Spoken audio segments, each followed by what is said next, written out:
Well, well, well. Well, well, well. Hello, everybody. How's everybody doing? Hope everybody is having a fantastic day. Welcome to the Apostate Show. I'm your host, Jewish Cowboy. Hey, how do you spell Cenk's last name? Or Jenks? Um, Or Junk? Jenk? Uygur. G-U-R. U-Y-G-U-R. Yeah. So no H in that one. No H in his name. No. Okay. I was bored. I decided to Roasted. LARP as a Jewish cowboy today. I have my Jewish talent on, and then also have a cowboy hat on. I thought that would go perfectly together. And where You see? is the Muslim cowboy to oppose you? Muslim cowboy is running. He's hiding with his ghost. Running. He's running. Anyway, hiding in the of course, stables. It is nowadays customary to start our live streams with the blowing of the shofar. So let us do that first, and then let's go.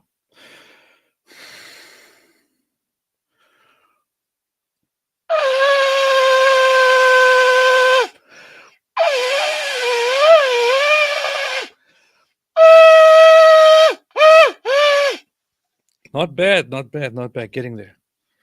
Not bad at all. Slowly getting there. Slowly Pretty getting there. based. It's better than yesterday, and yesterday was better than the day before. Better than yesterday. I actually earlier today I decided to watch some videos of some guys explaining how to play the shofar, and I came across these Hasidic guys explaining how to do it the right way, and I was like, wait a minute, that makes sense. Now I get it. So I tried it and immediately got better. Soon I will start playing put it Shakira songs with the shofar. What? Hey, grab it again and pretend you're playing.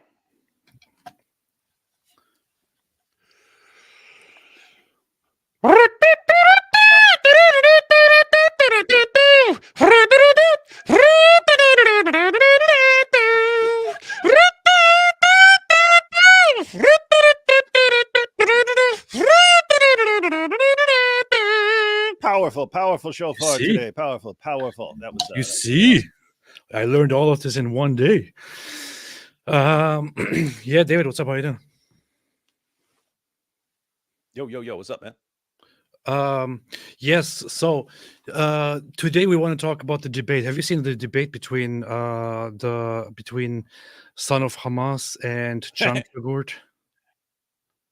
No, I mean, no. That one just came out. I definitely didn't see it. But Emily said Louis Armstrong has entered the stream. What's funny is that was actually Louis Armstrong, the song Skokian. Huh. That's interesting. That trumpet solo was Louis Armstrong, Skokian. Everyone could check it out later. That was the most interesting thing I've heard in my entire life. Anyway, so why would he put Mosab versus Cenk Uygur? I mean, I don't even need to see it. I already know what it's going to be. What are you doing? They still got the leader. It should be over now. It should be over. Why would they?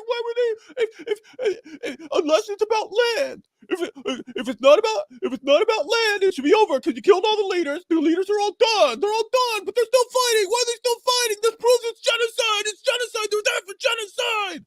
Let me tell you something. You have no clue what you're talking about. It's going to be like that, right? Yes, it is, inshallah. And we will find out.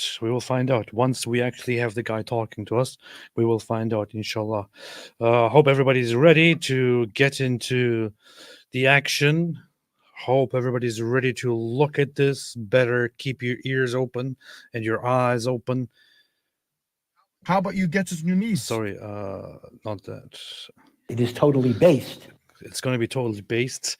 I personally haven't seen the debate, but since it came out, lots of people sent me messages and are like, hey, you have to watch this. And I'm thinking, interesting. I never get this many people sending me messages about a certain episode of Piers Morgan, even when Mosab, Hassan, Yousef is there.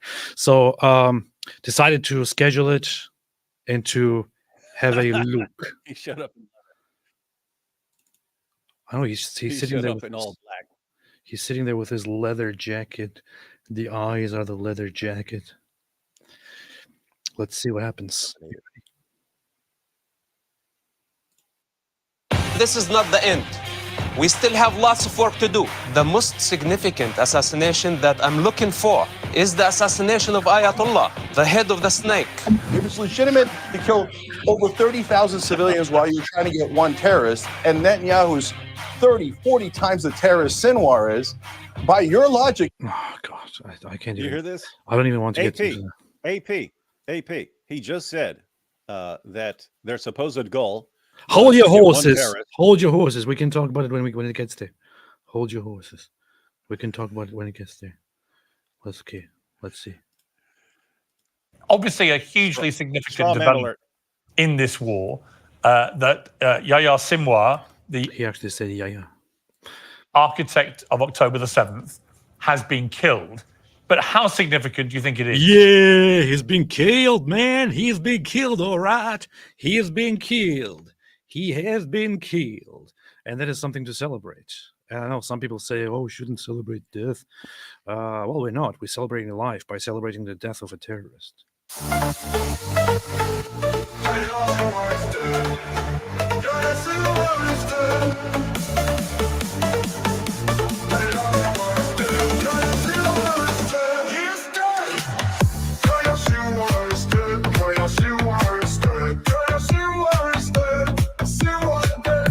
Anyway, yes, let's continue. It is significant. What was it? What was that moment of silence there? Has been He's always killed. somewhere where it takes like How 10 significant seconds for do the you think signal it to is? get them. It is significant. Hassan Nasrallah's assassination was significant. The most significant assassination that I'm looking for is the assassination of Ayatollah, the head of the state. He just instantly diverted to that. That's amazing. He just immediately brought it up at the very beginning. This is funny. I was wondering how it got to that. And he just says it from the very beginning. He just jumps right out to it. First question. Hey, was this significant? Yes, it was significant, but I'm still waiting for the assassination of the Ayatollah. Look at Junk's face. Looks like he's constipated or something. Is the assassination of Ayatollah, the head He of the just snake, instantly dialed it up to 10. who has been Oh, boy. And Cenk Uygur immediately got constipated. Man. It is totally based. Well, hey, you know, it's weird because Mosab instantly dials it up to 10 with like what he's saying, like the message that he's actually conveying. When he's like, I would choose the cow, that's like he just dialed it up to 10. Whereas with Cenk Uygur, he's not there's no point that he's dialing it up to 10. He just acts like it, right? Like, he dials it up to 10 with like how spastic he is and so on. So anyway, you gotta love, that's a way to start. Why have we not killed the Ayatollah? I will not rest until the Ayatollah is dead. Let me see. Let me quickly check if Trump Until is. he is a rotting corpse. Oh, good. He I'm didn't, peeing on his rotting corpse. he didn't mention Donald Trump here. I'm very surprised. And it's interesting. He Oh, didn't say. Yogi? And this racism reminds me of Donald Trump. I'm glad he didn't bring that up. Yeah. No, when Mosab Hassan Yousef stormed the Capitol on January 6th. Ayatollah, the head of the snake, who has been funding terrorists all over the Middle East to destabilize the region, who sacrificed Iranian children. He sent Children. thousands of Iranian children to Hey, did you hear like sweep practicing? minefields. Yes. I think he's practiced. I It's think like he. you with the shofar. He Yeah. practices like you with the shofar. He practices with the children.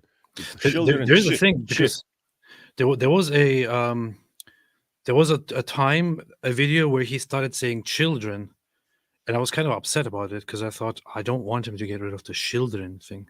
So, but now I see him say children again. Maybe he was advised not to say children, but to say children instead. It works, you see. During the Iraqi-Iranian war. And he gave them keys and he said, this is the key to heaven. Then after that, he sacrificed Gaza children. He sacrificed Lebanon. He sacrificed Yemen.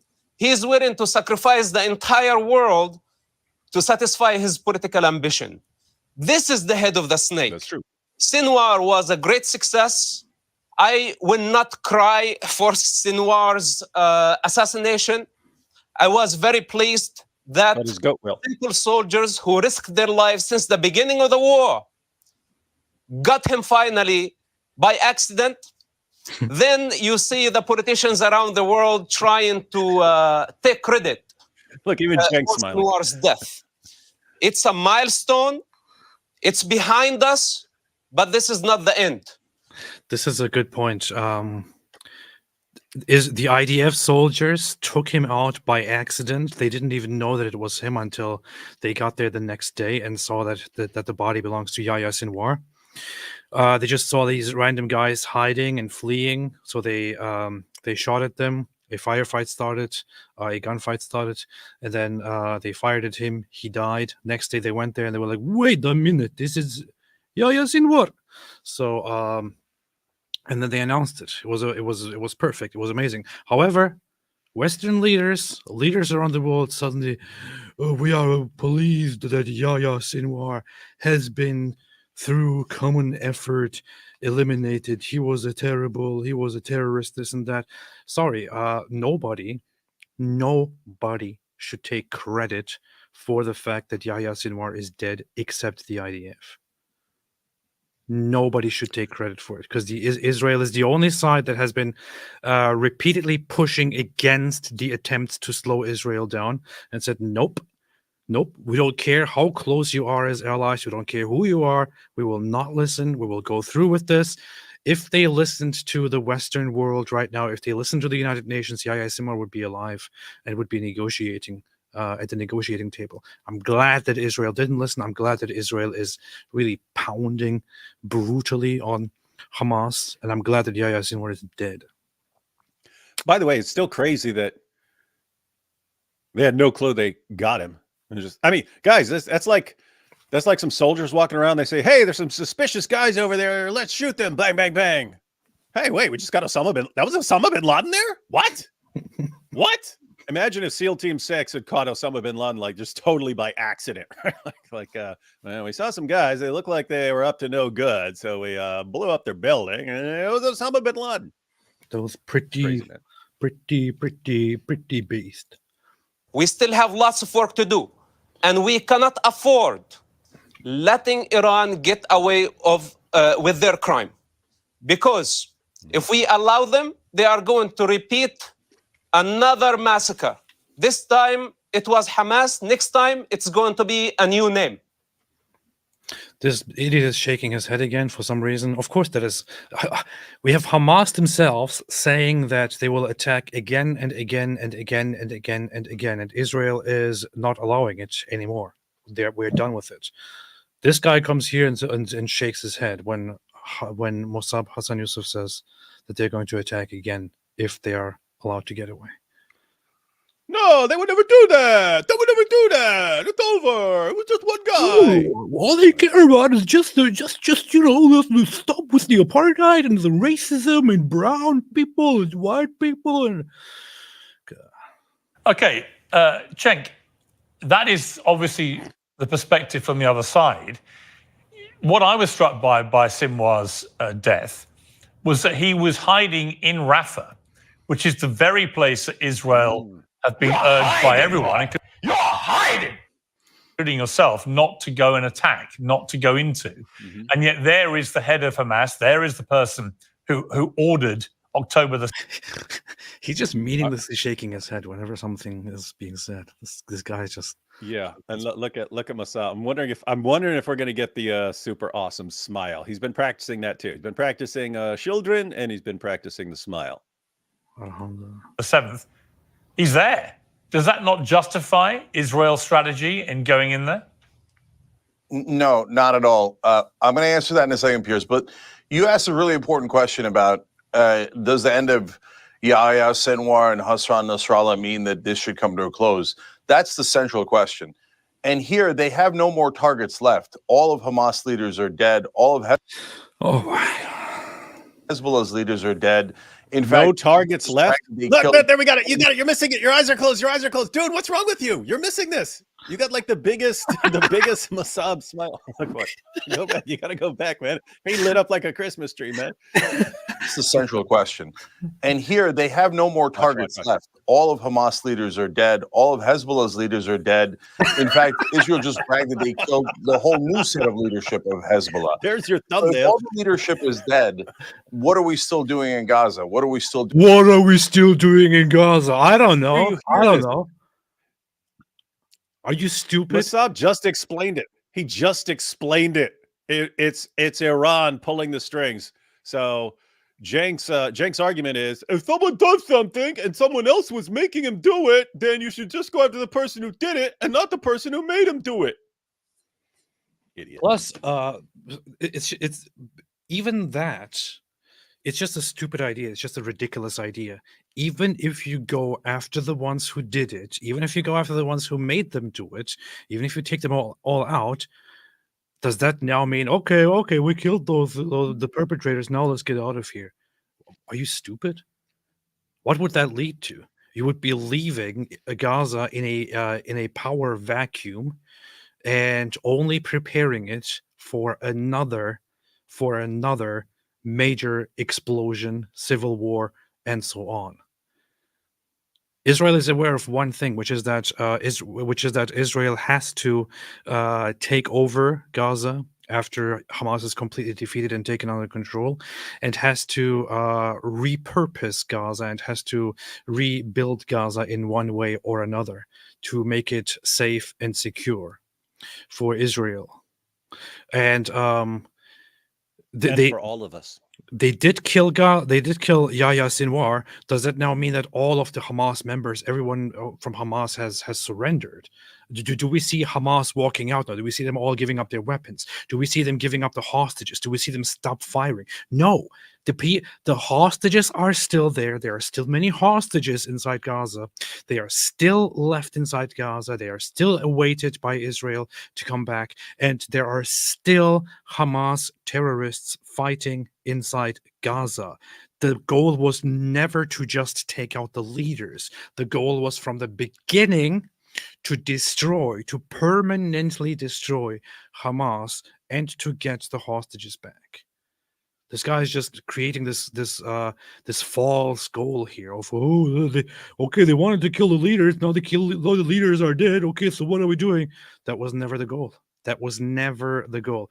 I'm not sure what Barry picture here in the chat says fake. I'm gonna ban you here. Alhamdulillah. You see? All right. Doing in southern Lebanon. And so the minute they move those settlers into Gaza, you'll know for sure that this had nothing to do with self-defense. All of it was an excuse to steal more Arab land. None of it was. Let's be absolutely clear about that. So in terms of Sinwar, what a smug piece of filth, man. Is he talking about the land that like the Jews keep taking and then giving back? Yeah. Look, 2005. Let us go back 20 years. Let us go back 19 years. Let us go back to the year 2005. Up until the year 2005, Israel was in control of Gaza. In fact, Israel literally, even by their own definition at that time, occupied Gaza. And then was working toward somehow resolving this occupation. At that same time, they had Israeli Jewish settlements in Gaza, which were considered necessary in order to stabilize the place, to have your own people in there who are working there, who are living there, and so on, to keep it from being just a terrorist hole that all kinds of danger is flowing out of. So in 2005, the Israeli government did something very drastic and said, all right, we have to get out of here. We're not going to resolve this. Gaza is unbearable. It's very difficult to deal with. We will now remove all Jewish all Israeli, all Jewish settlements, all Jewish inhabitants from Gaza. Most people agreed with it. Some opposed it. They were then forcibly removed and given compensation for their removal from Gaza. And the idea was quite simple: we have to get out of there. We have to get out of there because we cannot annex this land. We can't just make everyone there an equal citizen to Israelis, but we can also not continuously occupy this. So let us leave it, blockade it until it finds stability, and then let it grow and see what happens. Of course, Gaza immediately elected Hamas. Hamas created terrorism, kicked out all the others, started firing rockets at Israel, and said no negotiations, no recognition, no peace. And since then, Israel and Hamas have been practically at war, fighting each other. Why in the world does anybody actually believe that Israel is interested in going in there and stealing that land? The only people who would believe something like that are those who actually have these accusations about the Jews. The Jews. That's what the Jews want to do. The Jews just want to steal land. The Jews have these secret Jewish ambitions. They want to steal all the land and stuff. Israel has no interest in it. Hey. It's stupid. Yeah, and it's funny because once they have a theory about what Israel wants and intends and plans, like no evidence can convince them otherwise. So you could say, hey, Cenk, if Israel wants to take over Gaza, do you think how brilliant a strategy do you think it is to pull all their people out of it, to relinquish control, and to remove the settlements that were the Jewish settlements that were actually in Gaza if they're trying to take it over and they're kicking their own people off the land that you say they're trying to take over? What's going on there? Well, that just shows how crafty the Jews are, how scheming they are. They made it look like they don't want it. That way, when they take it, they can say, "What? We didn't want it." Doesn't matter. This is why stuff like this is called anti-Semitism, because it clearly seems to be, motivated by that. By the way, yesterday we talked about Frogan, who looks like a frog and who has been talking trash about Israel, about American soldiers, and saying, her name's actually Frogan. Her name is Frogan. Yeah, I don't know why. She looks like a frog with a hijab. I thought people were naming. It's like she's going like a frog version of Joe Rogan. I don't know. But so she has been banned on Twitch finally after 3 days or so of people complaining. After she said that she started insulting American soldiers and said that American soldiers, I don't care about them. I don't give a f about them. I think if they come back, they should have no benefits. They should have no health care benefits. They should be stripped of everything. I don't care if they have PTSD. I don't care if they, whatever. I wish the worst on them and stuff like that. This is stuff that you're not supposed to say. You're not allowed to say. It goes against the guidelines. Well, the rough part. She's been banned. The rough part was she said it all in frog language, and then people had to translate it. Yeah, I think that's why it took so long, because Twitch tried to figure out what exactly she said, and then once they verified it, they banned her. Yeah, because they could see the subtitles. They could see the subtitles saying that, but all they hear is and they're like, exactly. Oh, we got to get a translator in here. Exactly. Are being in Rafah and this whole Israeli propaganda about, oh my God, they use the civilians as human shields.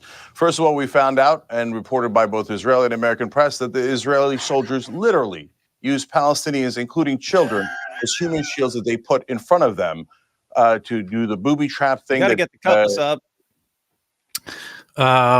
What we found out is that in conflict zones where there are certain, I don't want to misrepresent it, but he actually doubted the story of human shields. Nobody doubts it, Cenk.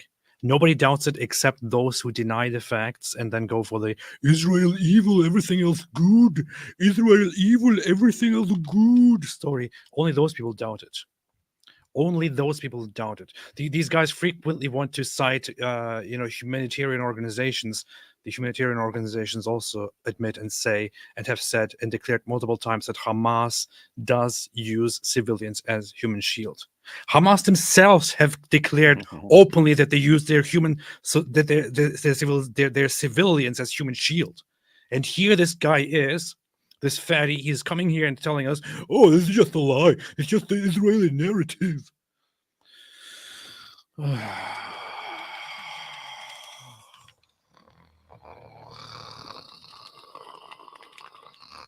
So I was going to look up something very quickly. So there were reports that allegedly in certain incidents the IDF has made use of people that were detained in the middle of operations, and has used them to stand there as they go further into a certain room, into a certain underground room, whatever it is, to see if there is a trap or not, if it's a place is booby trapped or not. They keep Palestinians who are detained with them by their side as they approach Hamas to see what's going to happen. This is what he's referring to as using human shields. Somehow that to him is a totally good description of using people as human shields. However, the fact that Hamas openly and explicitly builds tunnels under the civilian population, fires from hospitals, fires from apartment buildings, and so on, and then openly says, we are proud, and we need the blood of children and of the women and of the elderly. Somehow that is not a use of human shield. That's very, very funny, man. Absolutely funny. That Mosab just explained. It's Israel that did that in this war. And Look at that look in earlier Mosab's eyes, by the way. They shoot, according to 100 American doctors that returned, they're shooting the Palestinian children in the head. An extraordinary amount of headshots.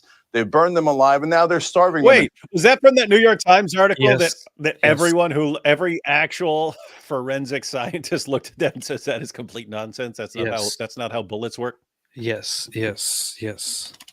He's referring to the long debunked article published by the New York Times, which the New York Times said that upon further review, they will not take it down because they decided after a long process of publishing it, so they will not be able to take it down and so on. But every expert who has looked at it said this is nonsense.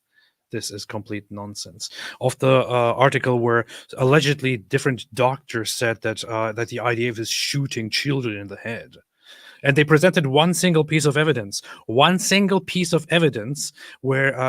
one volunteer, who also happens to be a pro-Palestine activist, presented X-rays which show that children, like 3 children or 3 people, have one single piece of bullet in their head. The problem is that their head seems completely intact. All that you can see is a bullet, and everyone looking at this thinks, wait a minute, that makes no sense. Let me find the article quickly. David, feel free to talk. Guys, when Cenk starts speaking, we did get a brief smile from our friend Mosab. But apart from that, look at the look on his face. Seen that look many times. That is a look where someone is, it's usually in fights, but it's usually where some guy is running his mouth and the other guy knows he's about to destroy him and just has this look of kind of amusement, but kind of, I'm about to completely destroy you. But he thinks it's hilarious that this guy's thumping his chest in front of him. Seen that many times. So here is the article from the New York Times. They will present one single piece of evidence, and we have 3 X-rays. And the problem with these 3 X-rays is that they all come from one person. Yes. This is a New York Times article where the evidence provided, allegedly multiple people attest to it, but the evidence provided comes from one single person. It says these photographs of X-rays were provided by Dr. Mimi Sayed, who worked in Khan Yunis from August 8th to September 5th. She said, I had multiple pediatric patients, mostly under the age of 12, who were shot in the head or the left side of the chest. Usually these were single shots. The patients came in either dead or critical and died shortly after arriving. There is, of course, one thing which you notice immediately once you look at these, once you start looking a little bit closely for more than just a second at these X-rays. as everybody noted. And then you had ballistic experts and others look at it and also point out the very same thing. And everyone looking at this came to the very same conclusion, which is, one, just look at this one. You have here the head of a child, fragile. You see a bullet in there. The bullet seems to be totally intact. The bullet doesn't seem in any way deformed at all. The skull of the child seems intact. There is no deformity. It's not cracked open. It's not broken. The bullet somehow got stuck in the head of this child, despite the fact that the bullets used by the IDF, it's a messed up thing to say, would probably severely destroy the head or come and then also come out on the other side. It's incredibly unreasonable that the bullet would just get stuck in here, unless there's like this child has a very, very, very strangely interesting brain that was made out of concrete or something. I don't know. So the assumption that people Also, I mean, I can't. What? Oh, I was just going to say. Also, I mean, I don't know the specifics about that bullet, but generally, bullets massively deform when they hit something. I don't mean the person. Yes, they do massive damage to the person and destroy skulls and things like that. But the actual bullets, most of them like break into pieces when they hit something. Or at least there are some fragments and so on. That was on Mythbusters. They were testing the myth of whether you can, like if someone's shooting at you and you jump in the water, like in the movies, does it actually protect you? And yes, it was. Jumping in the water, you don't. If you're more than a little bit deep in the water, if you jump into the water and someone's shooting at you, you survive that stuff. Yeah. So anyway, but they were testing it by shooting the bullets into the water and then seeing what happens to the bullets and how deep the bullets go and stuff. But the bullets would break into fragments and stuff when they hit something. Here you have a very detailed analysis of these claims, for example, which shows, as a former law enforcement officer, retired special forces soldier, Green Beret, and sniper, I feel confident in saying I know the effects of 5.56 NATO M855. Conclusion: the New York Times lied or failed to verify the information presented to them. This is based on the MV and BC of the M855 ball ammo currently being used by the IDF. And then you have different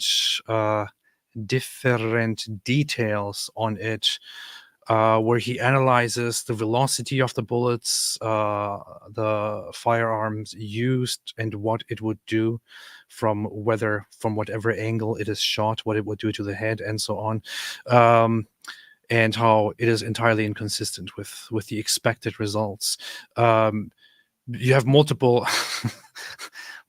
pieces of you have multiple videos actually showing what such bullets do if you shoot them at something like a head, or to compare it more easily to, at a watermelon, for example. The watermelon blows up. Watermelon is the standard comparison with a human head.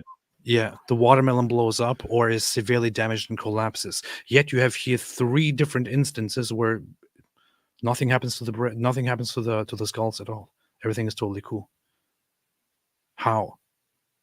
And the idea is that probably they messed with the footage here. They messed with the X-ray, putting it under the heads or whatever it is, and then presented it as evidence. And the New York Times still refuses to acknowledge that there is probably something wrong here. Or if you got a couple of the bullets and then like actually took some dead bodies and inserted them in there somehow. Mm-hmm. That's true. In Gaza. So this had nothing to do with, oh my God, we're going to get Yahya Sinwar. The Israeli intelligence is excellent. As you can see, they blew up the walkie-talkies, the pagers, etc. They knew where Sinwar was the whole time. It was an accident, as Mosab just explained, because they didn't want to kill him because he was an excuse. What are you talking about? You hear this? He's gone full conspiracy nut here. He's saying they didn't want to kill him because trying to hunt him down is the justification that they need to completely wipe out all the people of Gaza and take the land. So they didn't want to kill him. They've acknowledged that by saying they killed him by accident, oopsie. They knew where he was the entire time, and they didn't want to kill him. They wanted to use him as an excuse to keep massacring innocent civilians. That's what he's saying. This is so ridiculous. He's just without evidence making speculation and then making such confident assertions about what Israel is actually planning.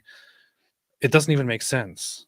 If Israel knows exactly where he is and they don't mean to kill him, then how do they accidentally kill him?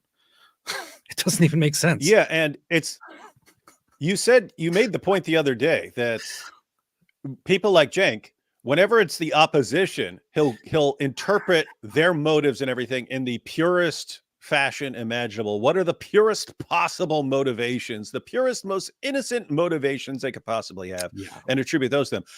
If it's the Jews, then what is the worst possible interpretation of this? What is the most insane conspiracy that I can attribute to them? And he goes with that every single time. But he's not anti-Semitic. Guys, we said it a million times. You can criticize, you can legitimately criticize Jews for doing something if Jews do something. You can legitimately criticize, but the people, we're not anti-Semitic. It's how you interpret what people do and the motives you interpret to them.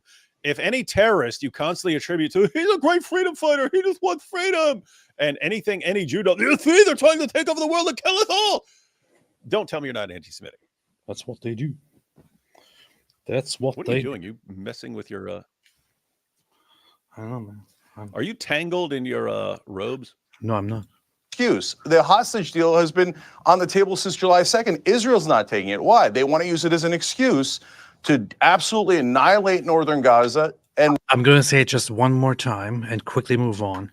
Israel has from the very, very beginning said consistently that the goal is the destruction of Hamas or complete surrender by Hamas and the freeing of the hostages. There has never been an alternative. Netanyahu or others have never, ever said that if you just give up the hostages, then fine, we can put an end to this, or we can put a ceasefire. No. Surrender by Hamas has always been one of the two main requirements. This guy keeps acting like they didn't say that. Retake it. They're doing as it should be. Netanyahu's That's party your goal in a war. Yeah, exactly. Did a seminar on how to resettle Gaza. This is all about grabbing land. It is a war of colonial war of conquest where Israel is Goliath and crushing the defenseless Palestinians and Lebanese so they can grab more of their land. Well, in all honesty, and if so, what are you going to do about it? Cry?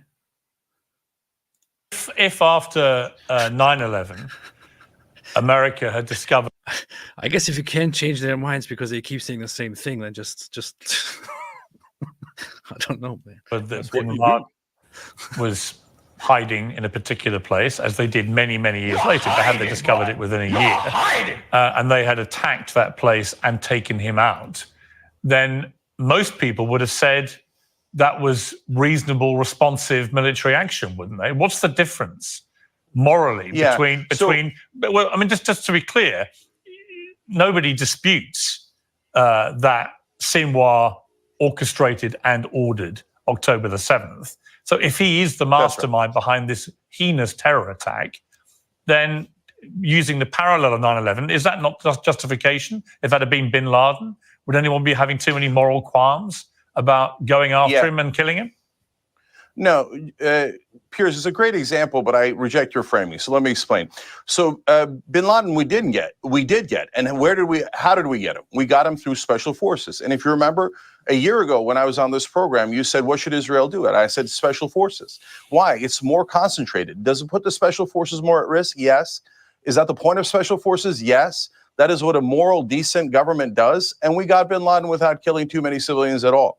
And in fact, about a month into the the difference here, Mr. Cenk, you had one guy. You had one guy who was not hiding in a densely populated place and constantly firing at the United States. There's a huge difference. Yeah, if you had him, if you had Bin Laden in the middle of a couple million people, the majority of whom supported him, and he was just hiding somewhere underground, you would not simply send in SEAL Team 6 to get him. Yeah. You wouldn't Yeah. have done that. You wouldn't have done that. You have to know exactly what you're doing, know exactly where someone is, and go in and get them for something like that. What a freaking dope, man. What a dope. By the way, a little side note, because they're talking about going after bin Laden. I had the videos of groups like Revolution Muslim and so on. When the US went into Afghanistan and so on, I got the clips. They're saying, you know why? Because people think there's oil under Afghanistan and they're going in there to seize the oil. Yeah. It's like there always has to be a motive other than getting. What's your real motive? We're trying to get this terrorist who just killed a bunch of our people. We need to bring him to justice. Otherwise, it sends a bad message that you get away with stuff. No, what's your real motive? Oh, yeah, we want the oil in Afghanistan. You see? And we want to take Gaza because it's prime real estate. It would be if anyone knew how to do anything with it. Yeah, let's not even talk about the fact that in the Afghanistan war, lots of people died. But yeah, let's just brush it aside. Doesn't matter. Afghanistan war, we had bin Laden cornered in Tora Bora, but the Bush administration turned down the request to go after him when there were no civilians around. Instead, they decided to launch the war in Iraq and kill hundreds of thousands of civilians. So Rumsfeld, Cheney, Bush, they're all, war criminals. And Netanyahu's What does that have to do with anything? This is a average pop culture understanding of the Iraq war and the Afghanistan war. The reason to go into Iraq has nothing to do with what was happening in Afghanistan. It actually has nothing to do. There's a slight connection in the messaging, but the reason for going into Iraq was completely different from the reason for going into Afghanistan. What does one have to do with the other? And how did you establish that they were war criminals or whatever it is? Completely changing the topic here for no reason at all. massive war. So now face, that is the look of someone who's thinking, I'm about to destroy you. Yahya Sinwar, he orchestrated October 7th. You're right. Okay, but why did they not know where he was? And a group of trainees accidentally wandered into him when Israeli intelligence knows everything with microscopic detail. And they accidentally missed the largest attack on Israel on October 7th. Those guys who know everything and where everyone is, they knew exactly where Hassan Nasrallah was. They knew exactly where the leadership was. But golly gee, we missed. They didn't exactly know where Hassan Nasrallah was. They didn't also know exactly at all times where Yahya Sinwar was. In fact, it was very, very clearly communicated that that the Mossad and Israeli security agencies were alerted on that day when Hassan Nasrallah was taken out from the inside, by the way, from an insider, apparently from an Iranian insider who was in contact with Israel. They were informed that Hassan Nasrallah was going to turn up at the Beirut office that day. And Israel took the opportunity and took him out. This guy doesn't even know what he's following. He doesn't even know what's going on in the world. He doesn't even know what happens in these crucial operations. But yet he sits here and makes comments about them. It's not like, of course, he thinks, well, the Jews, of course, the Jews, they can read everyone's mind. They know exactly what I'm doing. They always watch me when I go. They know exactly where all these guys are at all times. When and they're going. They always watch me when I'm pooping. They always watch Yahya Sinwar when he's pooping. Cameras behind everything.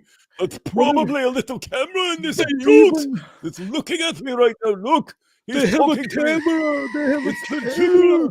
In Yahya Sinwar's goat room, whenever he goes and has sex with his goat, they watch him on camera. They know exactly where he is. What are you retarded, man? This is not how things go down. Okay. You might have some weird idea that you learned from your Muslim times about Jews, but this is not how things go down. I wish it was that easy, and I wish Israel could immediately take out all of those targets at will. That's not how it went, dummy. They knew October 7th. So his theory is that they insisted on going into. They insisted on going into the city, even though the entire world is telling them, don't go in, don't go in. They're saying, no, we have to go in there. That's where the hostages are. That's where Sinwar's hiding. We're going to go get him. And then they actually get him when he finally comes out of his tunnel, because they're closing in on one of his tunnels. So he has to go out of that tunnel to find another place to hide. They blow him up, and you see, they accidentally killed him. Now the Jews are upset that they accidentally killed the guy that they were using as an excuse to obliterate northern Gaza. That's what they do. This guy has billions of views. That's what they do. Super Kripke said the IDF lied about Sinwar using human shields and wearing women's clothes. It's very funny that this is what you're stuck on, because your hero was seen wearing women's clothes and hiding, and wearing blankets and hiding. Do you know how he died, by the way? On the last day that he was killed, he was with two of his terrorists who were going ahead of him and clearing the way for him, and they were hiding with blankets, and he was hiding with a mask. He was trying to run away, and the IDF accidentally got him, and then they shot at the building that he was in, which then collapsed upon him, and the rat died. So, very, very sad. He was a coward. Stick. You lied about him. You lied about him being a coward because he threw a stick. He was a coward. He lived like a coward. He died like a coward. That's what they do. That's how cowards die. He throws like a girl. He throws like this. He throws like a girl. He throws like this. Yeah, yeah. He's also speculating about the whole October 7. How did they let October 7 happen? Again, yes, even the Jews, who are apparently superhumans according to Cenk Uygur, even the Jews can make some really, really bad judgments. In fact, David and I were a little bit surprised when we went there and saw how messy everything is being operated in Israel. We were very surprised because we bought into this, like they're just total tech masterminds, and there are all these like super high tech futuristic places and stuff. We're in there, it's like, what? And especially when we went to the kibbutz and stuff, you can tell, and Hamas is on the other side of a fence. They're literally on the other side of a fence. And you're like, okay, this is kind of out in the middle of nowhere. They have some soldiers there to protect them. But if a bunch of soldiers come, you get a big fight. That's exactly what happened. And these guys attacked in a ton of different locations simultaneously, going over the fences, through the fences, under the fences, on a holiday where everyone's just goofing off. Yeah. And yep, there are some people who are going to have to answer for why they screwed up so much that day. But the idea that it's on purpose so they can take the land. I'm at this point, I'm surprised that he didn't go into, yeah, really, right? The Jews, really, as smart as they are, they really didn't see it coming that the Germans would put them in concentration camps. I don't know. It seems like they did it deliberately. They had a plan there. You know, as they tried to do that to create the modern state of Israel and all that. It looks like they were in on it. He's a few steps away from going all complete, from going full retard.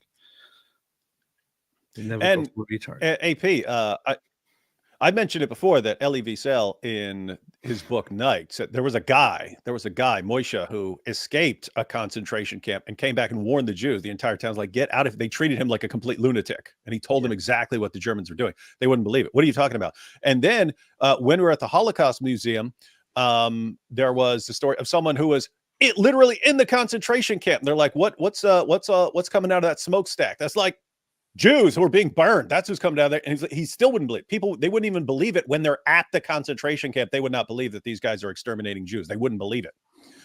But these are like the super masterminds who are behind everything. And in fact, if you were to ask Cenk, he'd probably say that either the Holocaust didn't happen, or if it did happen, it was probably planned and orchestrated by the Jews so that they could use it as an excuse to seize the land of Israel.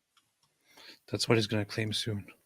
He's a little bit away from that. He just wants to look, Piers. The Jews are the ones who set up the Holocaust, so that after getting millions of them killed, then they could go and say, okay, we need our own land. That's how they did it. Stop falling for this stuff. Yeah. Know everything and where everyone is. They knew exactly where Hassan Nasrallah was. They knew exactly where the leadership was. But golly gee, we missed October 7th, and golly gee, we missed Yahya Sinwar. And instead, we killed 42,000 people in Gaza, over 30,000 women and children. And then they've now killed over 2,000 in Lebanon. And they're saying, oh, we're not the terrorists Yahya Sinwar is because we accidentally killed 30,000 women and children, slaughtered them, and oftentimes with headshots. So, Piers, let me ask you something. If it's legitimate, this is such a ridiculously disgusting misrepresentation of civilian casualties. Nobody said we accidentally killed so many people. First off, completely inflated number when it comes to women and children, and secondly, civilian casualties in no way ever means we accidentally killed them. That's not at all the case. In fact, in many cases, it would be taken into consideration that there's probably going to be severe or significant civilian casualties. However, the operation has to be undertaken. There simply is no other way. And that is then excused by international law, even as proportionality.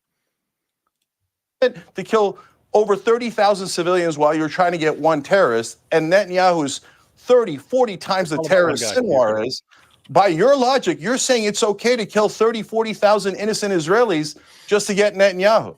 No, I would throw back at you a different question, which is that's also a complete straw man. Once again, nobody has ever said that the war goal is to get Yahya Sinwar. That has never ever been the case. Yeah, so, has one person ever said, you know what, we're after one guy. We're not against all the guy. We're not going after all the guys who did this and the ones who planned it and the ones who funded it and all that stuff. We're not going after all those guys. So we're definitely not going after our hostages. The entire goal of going into Gaza is to get one guy. That's what he just said. That's what he just said is what they're claiming.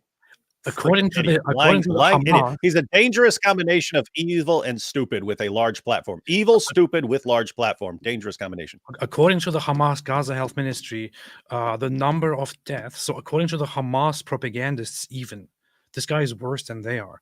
According to them, of the identified victims, of the identified killed, 11,300 are children, which means anyone under the age of 18, and 6,200 are women. This doesn't even add up to 20,000. This guy just turned it into 30,000 women and children. What a scumbag, man. How many? He's worse than Hamas. Seriously, his claims are worse than the claims that Hamas makes. Many people did the allies, including obviously led by America, but also UK troops and others, how many did they kill in Afghanistan before they ended up killing bin Laden? Okay, if we're doing this kind of framing, how about the French resistance? Do you know that the Nazis called them called them terrorists, and said that they were using human shields? And they were saying, how dare they attack the Germans who were just doing self-defense? The French resistance is shamelessly hiding among the French civilians, and they're terrorists, and they should be executed on the spot.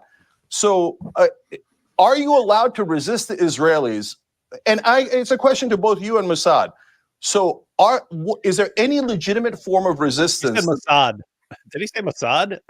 Yeah, and he also just compared Israel to Nazi Germany and compared the resistance, the democratic or leftist, whatever anti-Nazi resistance in France to Hamas. Mm-hmm. Hamas is the French resistance against the Nazis. The number one thing that you do when you are when you go all anti-Israel is to compare them to the Nazis. You don't even hate what the Nazis did. You just say, "Oh, they're just like the Nazis. They're just like the Nazis." Compare them to them. This is like beginner anti-Semitism, and then you even go ahead and actually compare the Islamist terrorists to the French resistance. What a scumbag, man! The Palestinians could do, where the Israelis wouldn't kill them, and we could say, "Oh yeah, there you go. Let's fight for a state that way." Let me put that. No, they call everything terrorism. Okay, let me ask Mosab that very question, because that's been put to me by a lot of Palestinians, a lot of pro-Palestinian voices as well, which is it depends how you frame what Hamas. Wheel of Walks tell us you think all Germans were Nazis. You do know Nazis didn't win 100% of all people, right? What in the world does it have to do with yeah, that's what we said. Yeah, I remember, AP, you said, yeah, All Germans were Nazis. 100% of them were Nazis. What in the world does this have to do with anything that we just said? Who are you responding to?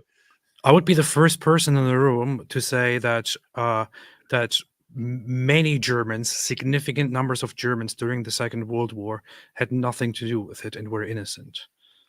Yeah, they even tried to kill Hitler. There were people who tried to kill Hitler, and there were people who were hiding Jews. Yeah. Just, man.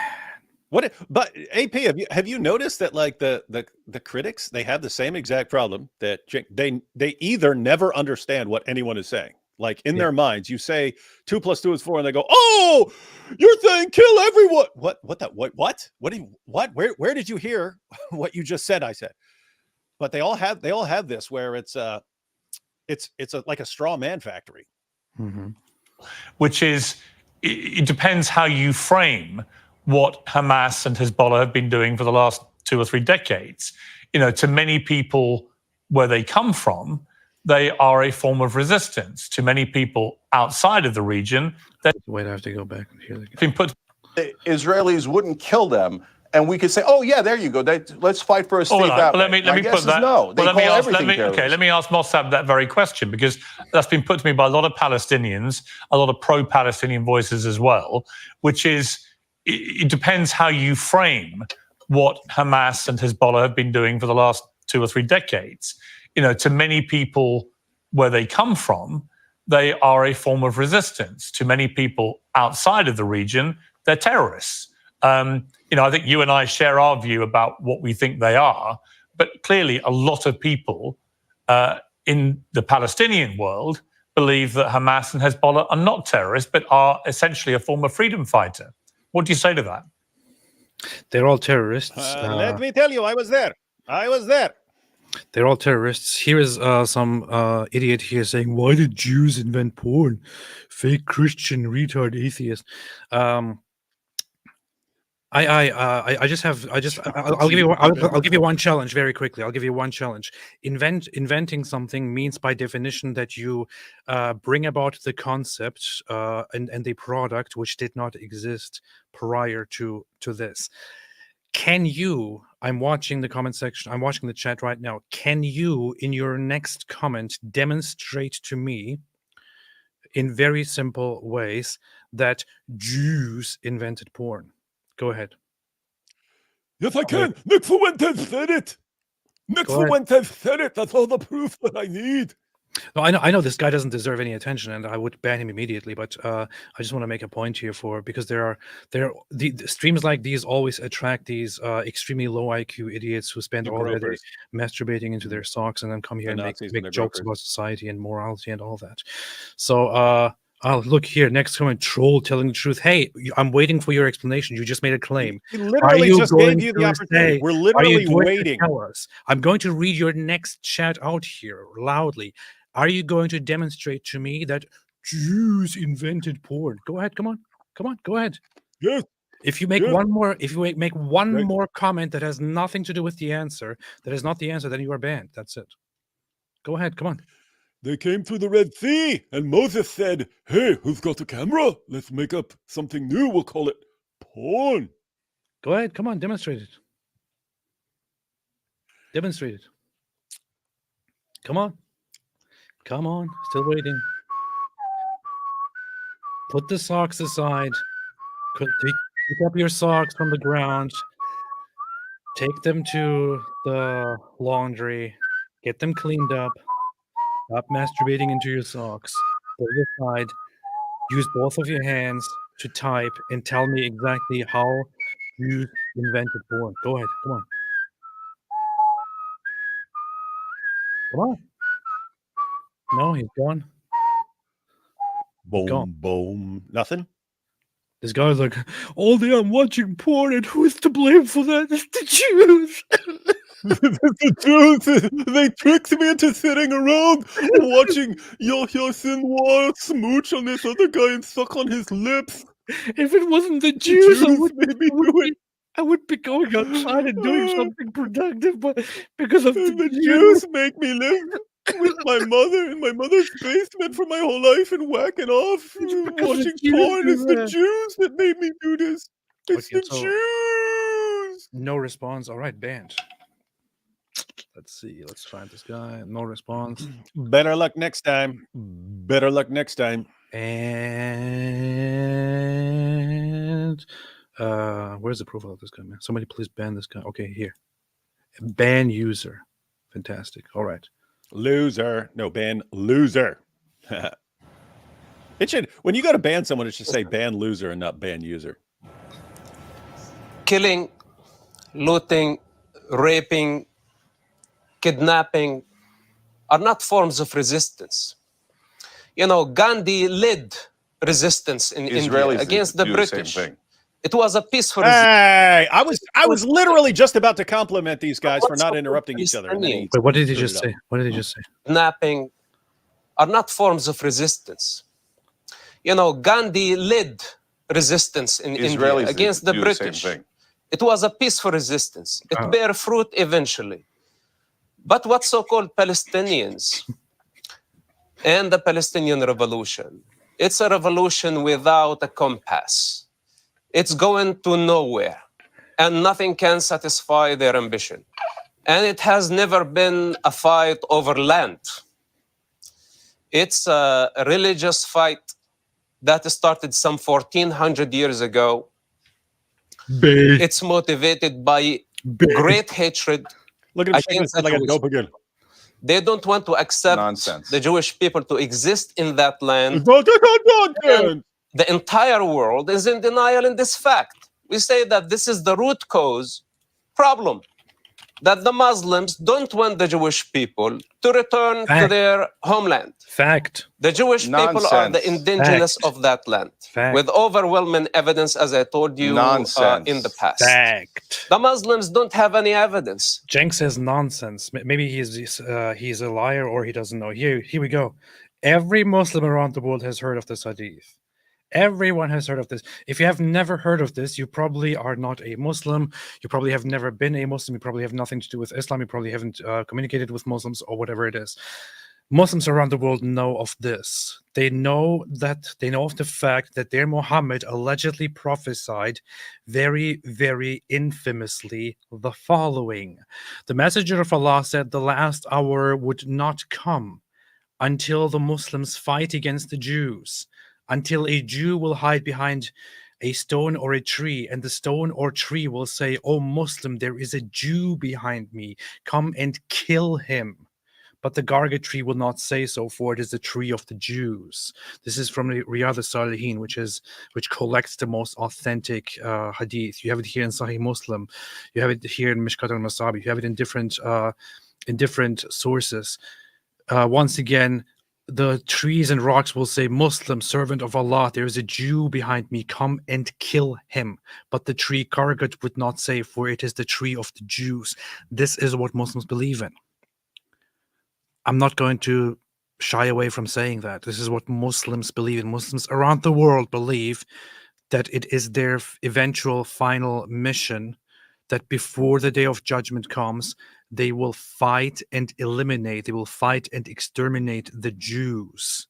Throughout Muslim history, throughout Islamic history, this is why the only place that they gave Jews was to live as subjects among them until the day comes, and to do whatever the Muslims say. And when the Jews would misbehave by not knowing their place, they would put them in their place, meaning they would massacre them or, impose pogroms or push them around and send them to a different place, whatever it is. This is what Muslims believe. These are facts. Facts. That support actually their connection to that land. They are invaders. And the Palestinians invaded the land. They are not an ethnic group. Then now they have been trying so hard to delegitimize the Jewish people. And what I say to the Palestinians, first of all, you need to prove your legitimacy before you try to delegitimize the indigenous Look at people Cenk's of face. the land. Once you succeed of showing us who you are, then we may talk to you about a state.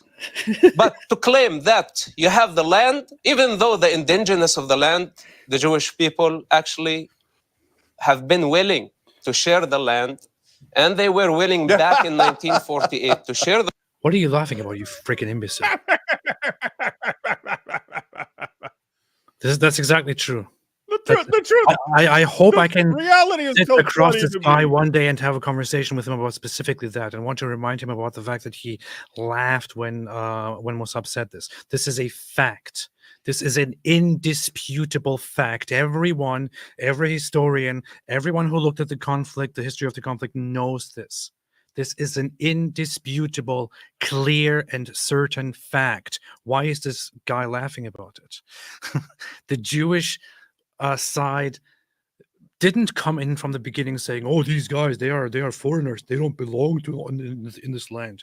On the contrary, the Zionist movement came in saying that the aim would be to live together with these people and to share the land with these people. And they agreed to sharing the land under their own dominance, sharing it with autonomy, both sides, and they eventually even agreed to establishing 2 states, one for us and one for you guys. The Jewish side always agreed with it. The other side did not. These are facts. You cannot deny this. The land with the Arabs, but the Arabs refused. They had equal opportunity, just like the Jewish people, to declare their independence.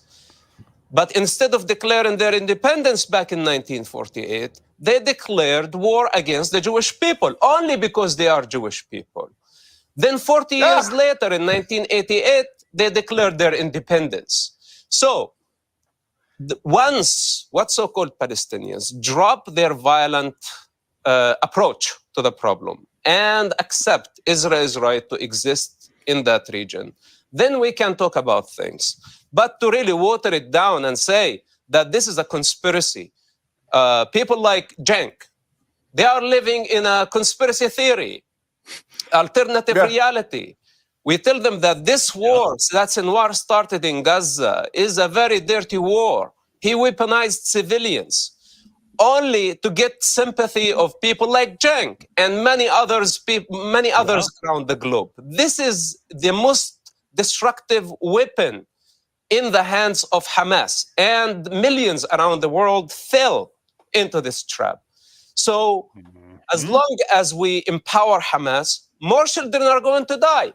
And if we don't remove Hamas from power, if we don't remove the Ayatollah from power, then this endless and vicious cycle of violence will continue for eternity. It's as simple as that. But of course, in the meantime, we are aware of the suffering of the children. The children of Gaza were born Arab. They were born innocent. They were not born Palestinians. Then they had been indoctrinated to hate. They have been indoctrinated to blame Israel. As Cenk right now, That's, by the way, an interesting point to make as well. Until very recent times, the people in that place considered themselves Arab, not Palestinian. Palestinian was not an identity. The first people actually who happily identified themselves as Palestinians were not the Arabs. It was the Jews. Jews identified as Palestinians when the Arabs didn't. To the Arabs' side, this was a quite unpopular idea to identify as Palestinians. They rather identified as Arabs, as part of the greater Arab population, as part of the greater Arab nations, the pan-Arabic nation, the Arab world, working together with Egypt and with Syria to probably form a big union of Arabs. The Jews themselves, during the period of mandatory Palestine from the 1920s to 1948, were the ones who identified as Palestinian. They were the Palestinians. Yes, some people don't know this, but the Jews were they were the ones identifying as Palestinians. In fact, there are multiple examples for this. Palestinian. Let's look at names of Palestinian. Wait, I'll be states. Cenk as you're explaining this stuff. For example, in mandatory Palestine, there was look right now. Look at this. I can show this to you directly. Look here. Here's an example. This is the Israel Philharmonic Orchestra. You see that? Israel Philharmonic Orchestra. Israel Philharmonic Orchestra. At the time of mandatory Palestine, when this was founded in 1936, this Jewish orchestra, look what it was known as. Look closely what this was known as. The Palestine Symphony Orchestra. It was founded as the Palestine Symphony Orchestra. Yeah, founded by the devoutly Muslim Arab Bronislaw Huberman in 1936. Yes. Or, in reality, was founded as the Palestine Symphony Orchestra by violinist Bronislaw Huberman in 1936 at the time of the dismissal of many Jewish musicians from European orchestras. This was a Jewish orchestra, a Jewish group of musicians that founded the Palestinian Symphony Orchestra. The Israeli national football team was, at the time of mandatory Palestine, the Palestinian football team. It was the Palestinian Hey, don't move football on to soccer. Look at the first principal conductor, Mohammed Weinberger Allah. Its first principal conductor was What? William Steinberg. William Steinberg. No, Mohammed Steinberger Allah. Look at football. Football. Here you have football. The Israeli Football Soccer. Association and Israeli national football team. Back in the times Soccer. of mandatory Palestine, it was the Palestinian Football Association. It was the Soccer. mandatory Palestine. It was a completely Jewish team. It was as Palestine. It would go out as Palestine, and the players were all Israeli Jews. The name later, after the foundation of the modern state of Israel, look here. In 1948, the team became officially the national football team of the state of Israel. Soccer team. The Israel national team's first match as independent nation, and so on. So this was the trend. Look. Go back. Go back to where you were. What you were just reading. Yeah, there you go. The game was won by the U.S. 1-3, and in the 20th minute of the game, Abdullah bin Muhammad scored the first goal after the creation of the state of Israel. For those who are listening, what it actually says is Shmuel ben Dror scored the first goal. So these are Jews. Clearly, these are not Arabs.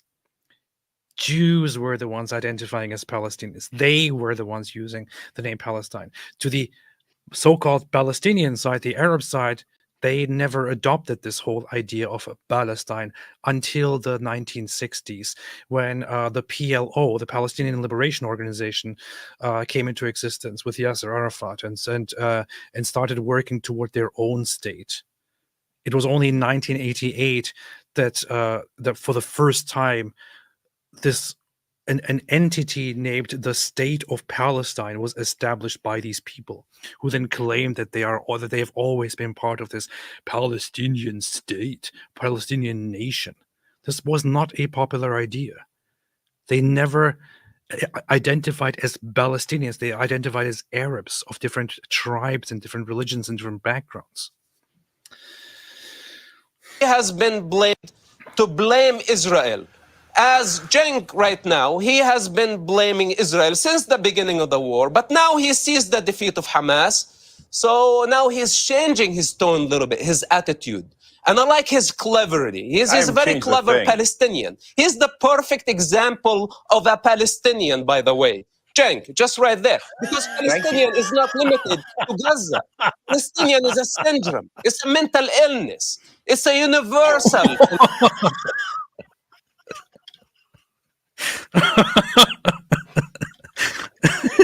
It's not an nationality. It is a mental illness. He just says whatever he wants, man. Oh boy. And by the way, Cenk, just right there, because Palestinian is not full of a Palestinian, by the way. Cenk, just right there, because Palestinian is not limited to Gaza.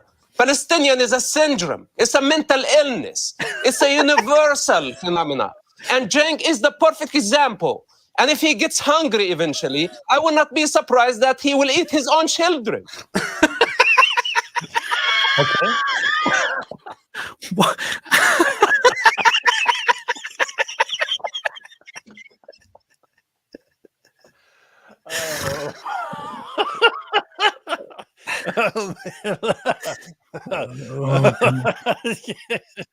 Someone's got to clip that, man. Someone's got to clip that. Wow. Oh, that's going to be on Twitter later, ladies and gentlemen. That's going to be on Twitter. So that's at 16 minutes in. He will eat his own children if he hasn't already. I have to hear this again. I have to hear this whole thing again here. We don't need to see anymore. Just watch that like 20 times in a row. Changing his tone a little bit, his attitude. And I like his cleverity. He's a very clever Palestinian. He's the perfect example of a Palestinian, by the way. Cenk, just right there. Because Palestinian is not limited to Gaza. Palestinian is a syndrome. It's a mental illness. It's a universal phenomenon. And Cenk is the perfect example. And if he gets hungry eventually, I will not be surprised that he will eat his own children.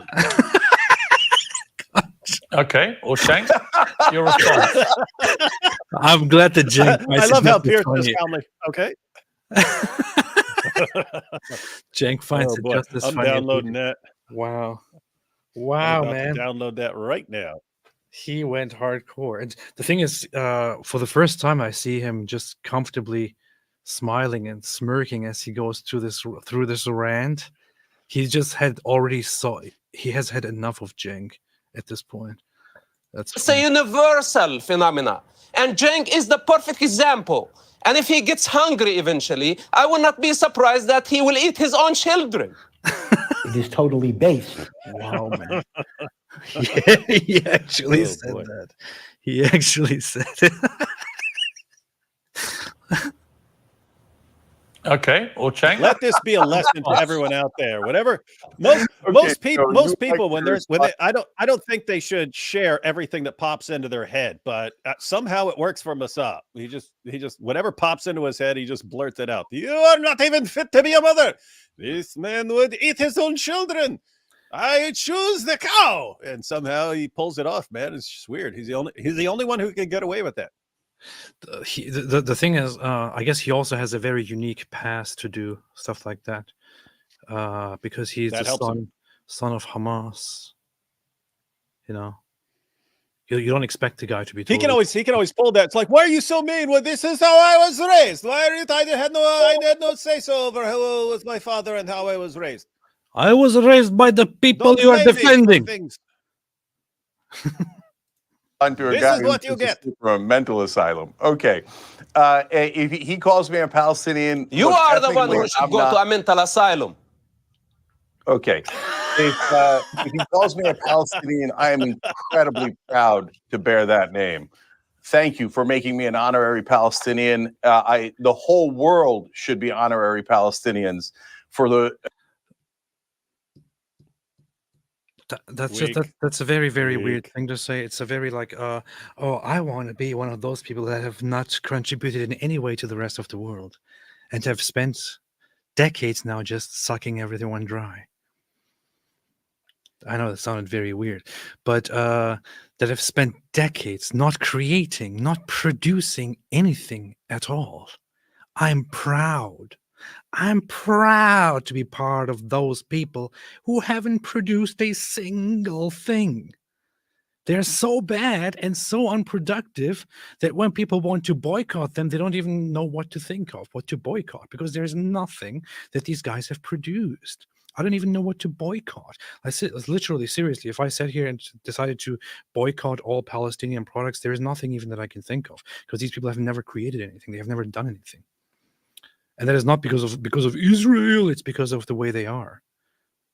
Of course, you will be proud of people who don't do anything, who just whine and cry and get everything for free. A very parasitic culture.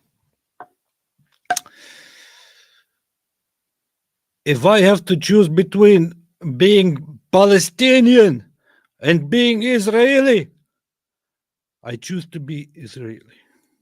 The suffering that they've gone through and the brutal slaughter of the Palestinians at the hands of the Israelis. So I don't want the audience to get confused. Mossad is an Israeli agent. He's a turncoat. That was not a mistake. That was not He's a a, mistake. he's a traitor. He's a No, he- traitor to he just called terrorists. him He turned Mossad. against terrorists. You just called him Mossad again. Mossad. Mossad. Mossad. What does it say here? Mad is the transcript doesn't even get it right. He just called him Mossad. He did it before. I don't want the audience to get confused. Mossad is an Israeli agent. Look at that. He called him Mossad again. He's a turncoat. He doesn't believe that the Palestinians should exist. But it's okay. I don't have to clarify it much because he just told you. He thinks that Palestinians don't exist and that they have no rights. And They that are non-existential. First off, Mosab has been very, very open about the fact that he's on the side of the Israelis, that he is all for Israel, that Israel is amazing, that Jews are amazing, and all that, and that the only thing that the Palestinians should be doing is to acknowledge the Jews and to better themselves, to then look for a proper solution. Then look for a proper solution. I'm not sure what he's trying to insinuate here. they are the ones encroaching on the indigenous land of the Israelis. I mean, look, I know if you're an Israeli supporter, some of you have lost your mind so much that you believe that the Muslims there that have been living there for for centuries, millennium, are somehow in your way and they should just be dispensed with. And that the real true heirs of that land are the people that were brought in from Europe and other places. Look, the Jewish people have suffered greatly throughout history. Go back to Poland. Denies that is denying reality. But now it breaks my heart to see that they have become what they most despised. They escaped that. You sick piece of shit. Seriously.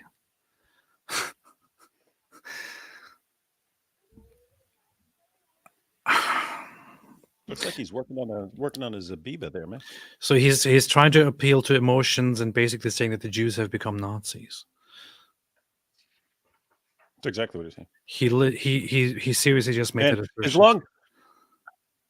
as long as you always preface that by saying, yes, bad things have happened to the Jews, but now they're Nazis, then they can't call you anti-Semitic. He really seriously just did that while trying to play the victim and trying to be like, oh, the other side is the ones being oppressed, and now let me point out how the Jews are basically Nazis. It's not me just saying that. Well, listen to the wording here. Through people that were brought in from Europe and other places. Look, the Jewish people have suffered greatly throughout history. And anyone who denies that is denying reality. But now it breaks my heart to see that they have become what they most despised. Did you hear that? The Jews. So the Jews have gone through things, but now the Jews, have become what they despise. They have become the ones that oppressed the Jews. What does that mean? This is the typical narrative that you normally hear in a more overt way of, oh, the Jews have become the Nazis themselves. This is the same language that Hamas used, by the way, who also ironically happen to be the same people who were totally celebrating the Nazi propaganda and Nazi actions against the Jews, and who also were aiming on completing what the Nazis couldn't do. He is basically agreeing with the Hamas narrative that the Jews themselves have become the Nazis.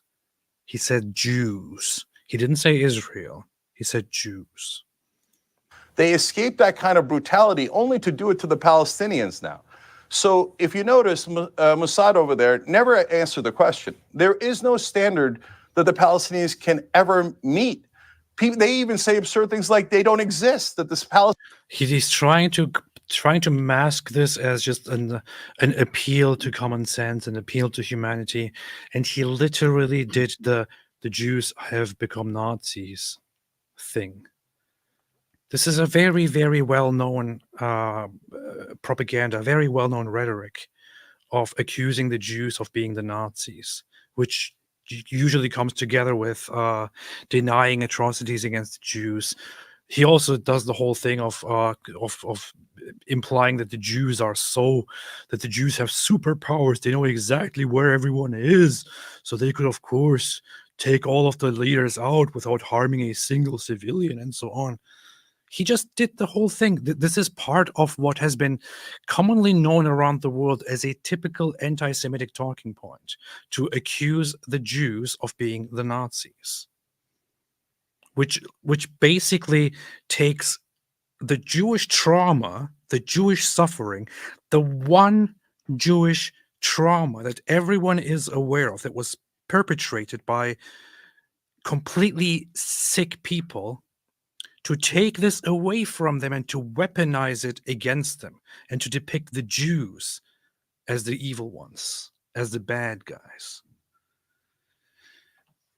What a sick bastard, man. And by the way, notice how he just completely misrepresents Mosab. When Mosab says the Palestinians are non-existential, he means they were not a people group as they now claim to be. They were not some people group in their own country and so on, as a lot of stupid people think. That's what he's pointing out. He's not saying there are no people there or something like that. Anyway, and Cenk represents this as he's saying they should all just be wiped out and completely gone from the earth and so on. Yeah. What a clown, man. Yeah. So there are different definitions of anti-Semitic, regular anti-Semitic talking points, but one of them you can see laid out here, drawing comparisons of contemporary Israeli policy to that of the Nazis. A very, very typical anti-Semitic talking point that is usually brought up with all the other anti-Semitic ideas. This here, drawing comparisons of contemporary Israeli policy to that of the Nazis. He didn't even go for Israel. He just directly went for the Jews altogether. Wow, man. Palestinian state should never exist. Palestinians as an ethnicity should never exist. And then they have the temerity to say, can you believe that they theoretically don't think that Israel should have a right to exist, even though it's existed since 1948. It's one of the biggest militaries in the world, backed by the greatest military power in the history of the world. It has nuclear weapons. Your existence... Yeah, no thanks to the Arab side, you absolute imbecile. In 1948, what happened? What happened in 1948? War of 1948. What happened, Cenk? What happened, you fat idiot? What happened in 1948, you big chunk of yogurt? Nothing happened. There was nothing happened. What happened in 1948, you big chunk of yogurt? I just said nothing happened. 1948 Arab-Israeli War, an existential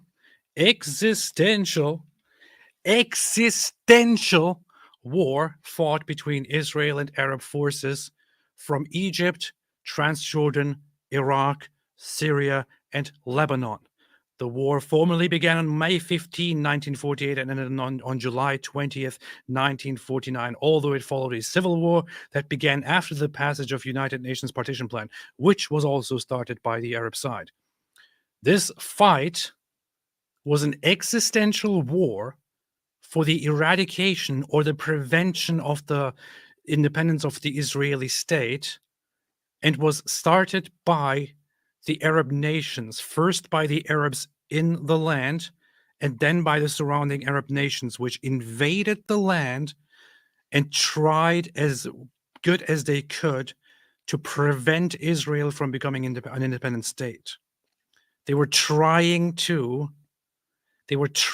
finish the Israeli Zionist entity, as they call it, which is why most of them have until this day not recognized the existence of Israel, because to them it should not have existed to begin with.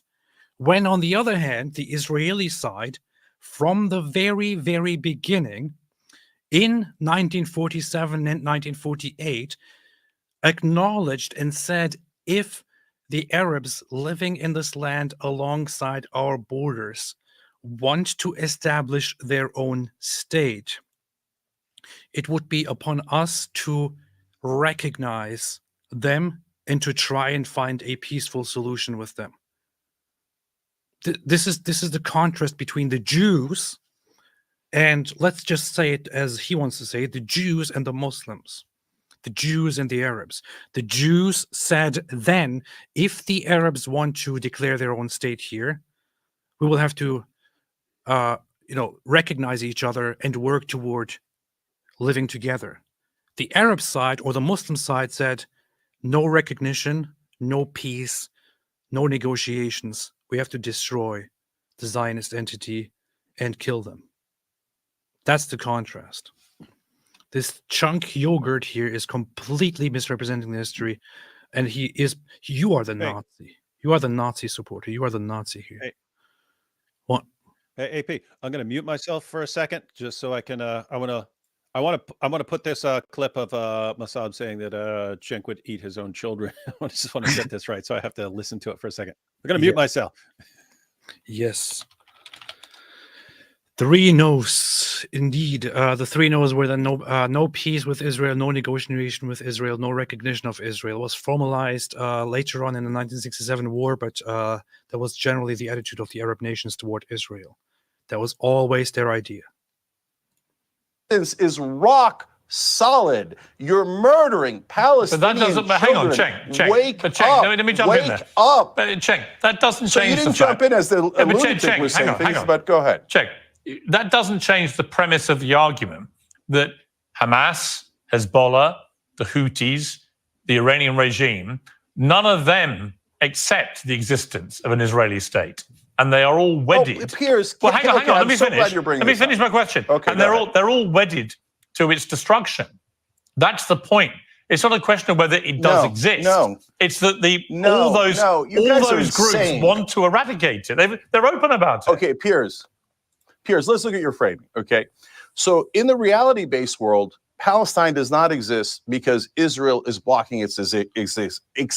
Oh my God! Shut the hell up. I'm not going to listen to this garbage again. This is a blatant lie. And anyone who actually wants to zero in on this would destroy this guy here. This is completely false. It's completely historically inaccurate. What a liar. Existence. Its cabinet voted to say that a Palestinian state will never exist. They will never allow it. So you're not worried that in the real world, Yeah, when did they do that? When did they do that, Cenk?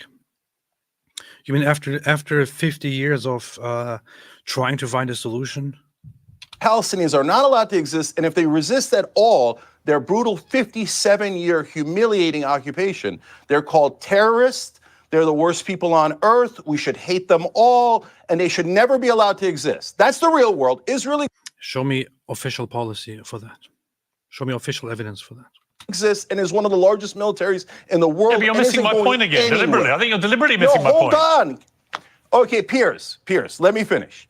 Now, meanwhile, you live in a theoretical world where you say these powerless people who have no ability to affect Israel's existence at all, the Palestinians are literally throwing stones. They bomb back to the Stone Age. They have no power at all. Hezbollah's been firing You're rockets. saying, hold on. If you ask me a question, let me answer the goddamn question. You are making wrong statements. Okay, what this guy is saying here is that I know this sounds incredibly insane, but to him this makes sense because he is a low IQ imbecile who actually thought he could run for president, and his votes were at 0%. What this guy is saying here is, yes, the Houthis and Hezbollah and Iran and the Palestinian terrorist organizations, they don't want Israel to exist and they aim for the destruction of Israel. However, that should not be a problem considering that they are not strong enough to destroy Israel anyway. Okay. Yeah, following that, I mean... Does that make sense? Terrorists are very rarely able to destroy whatever they're targeting. Otherwise, they just have an army going out, right? That's why you resort to terrorism. It's like saying, "Hey, why'd you go after Osama bin Laden? I mean, he wasn't strong enough to take out the entire United States, and we went after him anyway. What's wrong with that? We're monsters."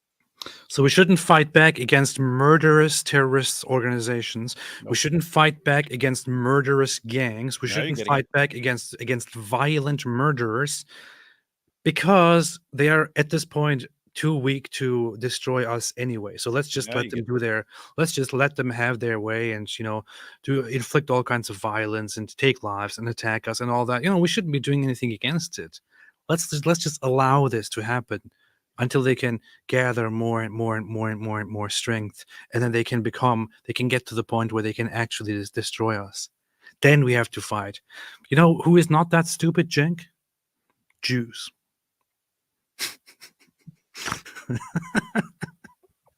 Who is not that stupid, Cenk?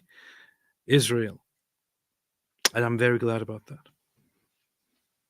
You're being a ridiculous, unfair, ridiculous person. I'm picking All right, you up go on. and join the Mossad over here with him. I'm picking you up. His name is Mosab, by the way, with a B. But the Mossad, right? That's who he works for, and that's who he's well, his named name after? is Mosab, and he works. Oh, he's Mossab that works for Mossad. Okay, got it. And the reason we haven't got him on screen at the moment, we've got a technical problem with him, which we're trying to. Oh, a technical problem. Like Israel isn't coaching him right now, telling him what to say. Come on, Piers. We know what the Jews are doing. The funny thing is that Mosab never even worked for the Mossad. He worked for the Shin Bet, which is a different organization. They are two different organizations that are both part of Israeli intelligence. But in the past, he's not actively working for any of those people anymore. In the past, he was hired by the Shin Bet to work for them, and what he participated in was preventing terrorist attacks. Yes, that's what he did. He participated in preventing terrorist attacks. That's what he did undercover. Shame on him. For many, many years. Prevented innocent civilians from getting killed on both sides, by the way. Not just on the Israeli side. Prevented the so-called Palestinian civilians from getting in harm's way and getting killed as well by the terrorists. He was actively in the field for the Shin Bet, participated in AP is actually called Shabak. The Shin Bet is an older name. I know, but everyone refers to it as Shin Bet outside of Israel. So that's what we do. AP has been humiliated. Been destroyed. So Mosab worked with them and prevented so many civilian deaths. The guy is an actual hero. But yeah, now you want to say, oh, of course, he works for Mossad. He's one of the Jews. He works with the Jews.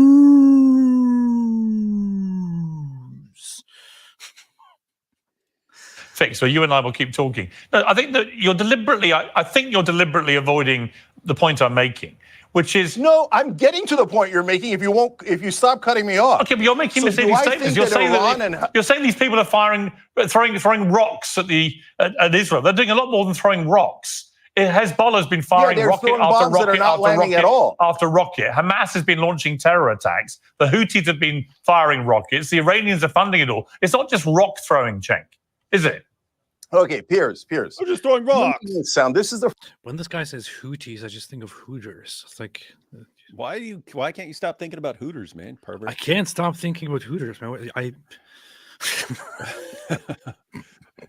It's like I'm sitting here listening to the debate. I'm like, Hooters, Hooters, Hong Kong, Hooters, Hong Kong. Houthis. I mean, you could just say Houthis. Like you could just try that. Houthis. You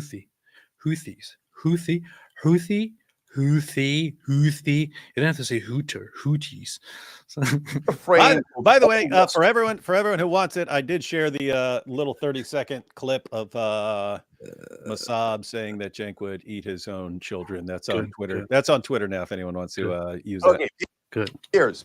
The Iranians are funding it all. It's not just rock throwing, Cenk, is it? Okay, Piers. You're making it sound. This is the frame of all Western media.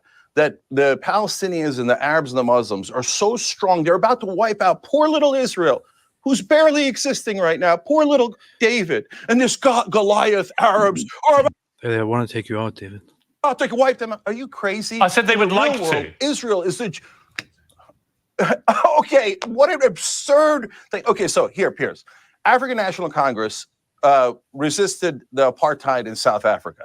They did it through terrorism. They killed civilians. And they did it through peace. They did it through both. They were both terrorists and resistance fighters. They were both of those things. And you can be both of those things.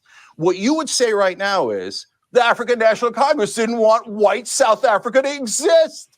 They wanted them to be wiped out. The African National Congress are terrorists.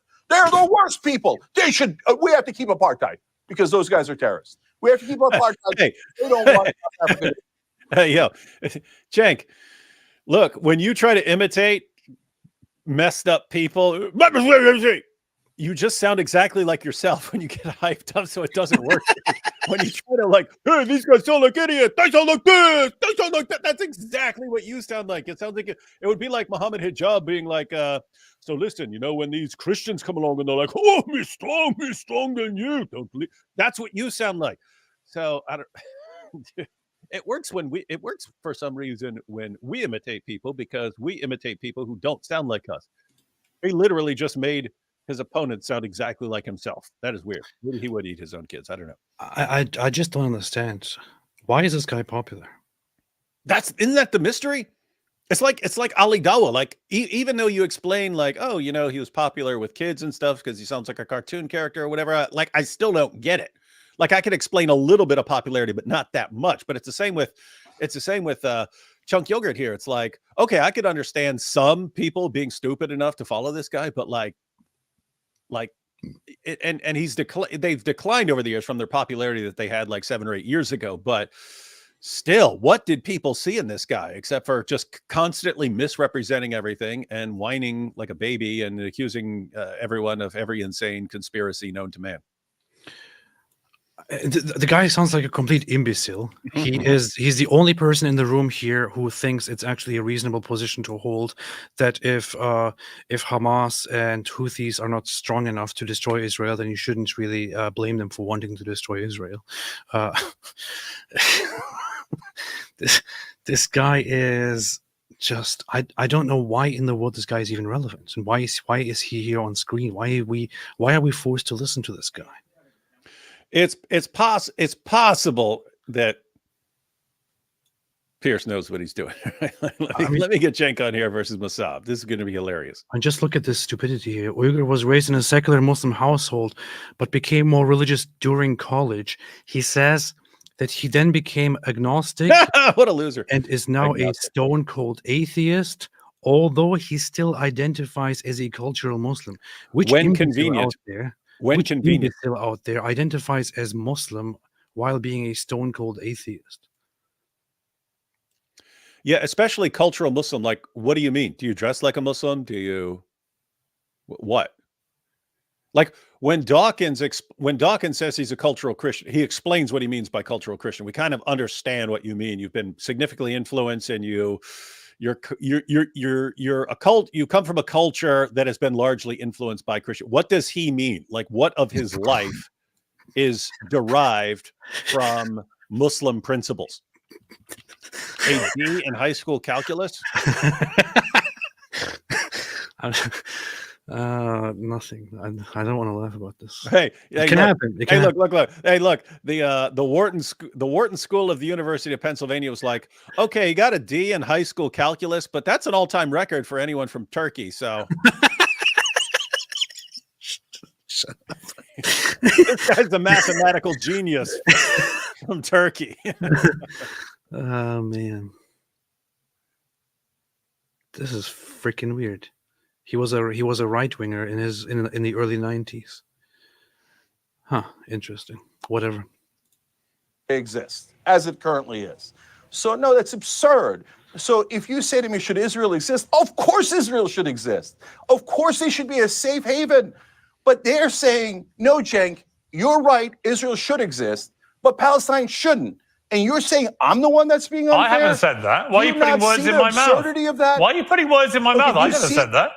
Say it Okay, better. Piers, do you see the absurdity I didn't say of that, the Cenk. Israelis not only existing? Wait a minute. So he just said that of course Israel should exist. Mhm. That's very, very interesting. Mhm. That's very, very, very, very, very, very interesting. Pierce needs to get the line right. Pierce goes, don't go putting words in my mouth. Don't go putting words in my mouth. He should let Mosab do it because he would say it correctly. What you're supposed to say is, don't go putting words into my mouth because I will not be able to put your teeth back into yours. That's how you say it. Pierce couldn't do it. Don't have a show anymore, Pierce.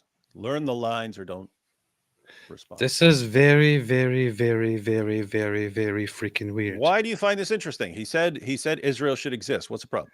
How in the world do you combine these ideas? I don't even get it. He talked about he blasted Zionism in the past. I pretty clearly remember that he was going all at Zionists. He accuses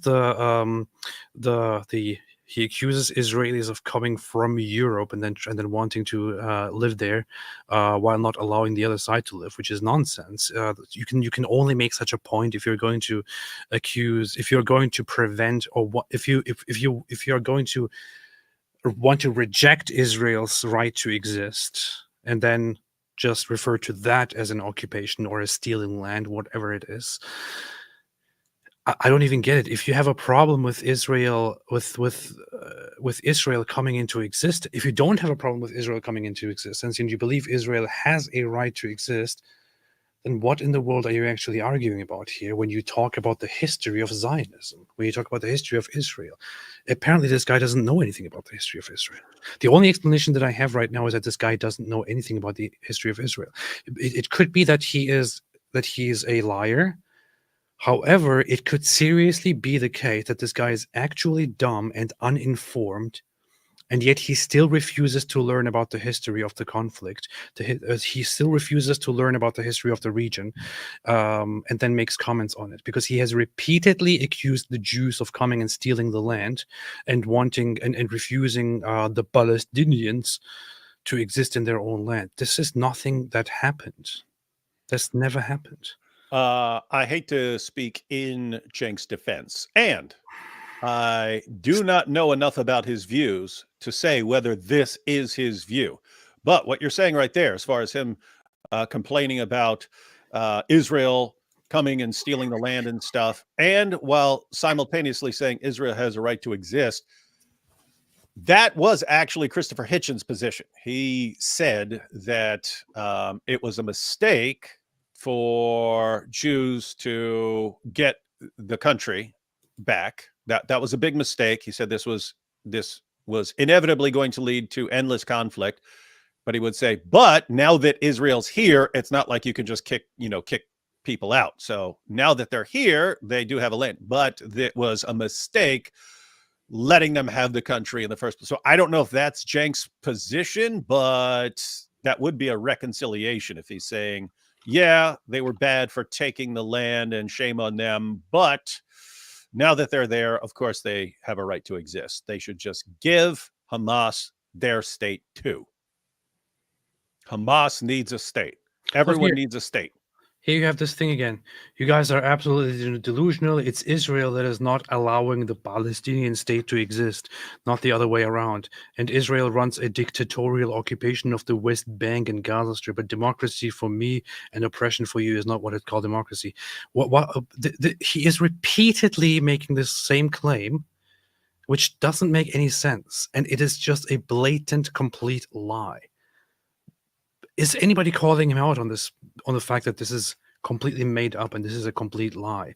Does he ever actually respond to this? I hope Mosab responds to this ridiculous assertion here. Mosab will humiliate him. Oh my God. But occupying the Palestinians for 57 years and preventing their state, and then claiming that their right to existence is somehow in jeopardy, but the Palestinians isn't. So for God's sake, what can the Palestinians do for these Israelis to free them, to give them their state and to stop Well, let me bring, we've got Mosab back. Israelis. But they could do one thing, which is to disavow any kind of violence and to work toward a two-state solution. Actually, at this point, it's probably too late for that. But they could have done that for many decades. By the way, so you do not advocate for a two-state solution, but that's based mainly on realism in the sense that your view is just they're never going to back off of trying to wanting to annihilate Jews, and therefore they will never be in a position to actually have this state. Whereas I would say I'm in favor of a two-state solution once they drop their genocidal ambitions. You're saying they're not going to drop their genocide. I don't think they are going to either. So I would say, hey, keep them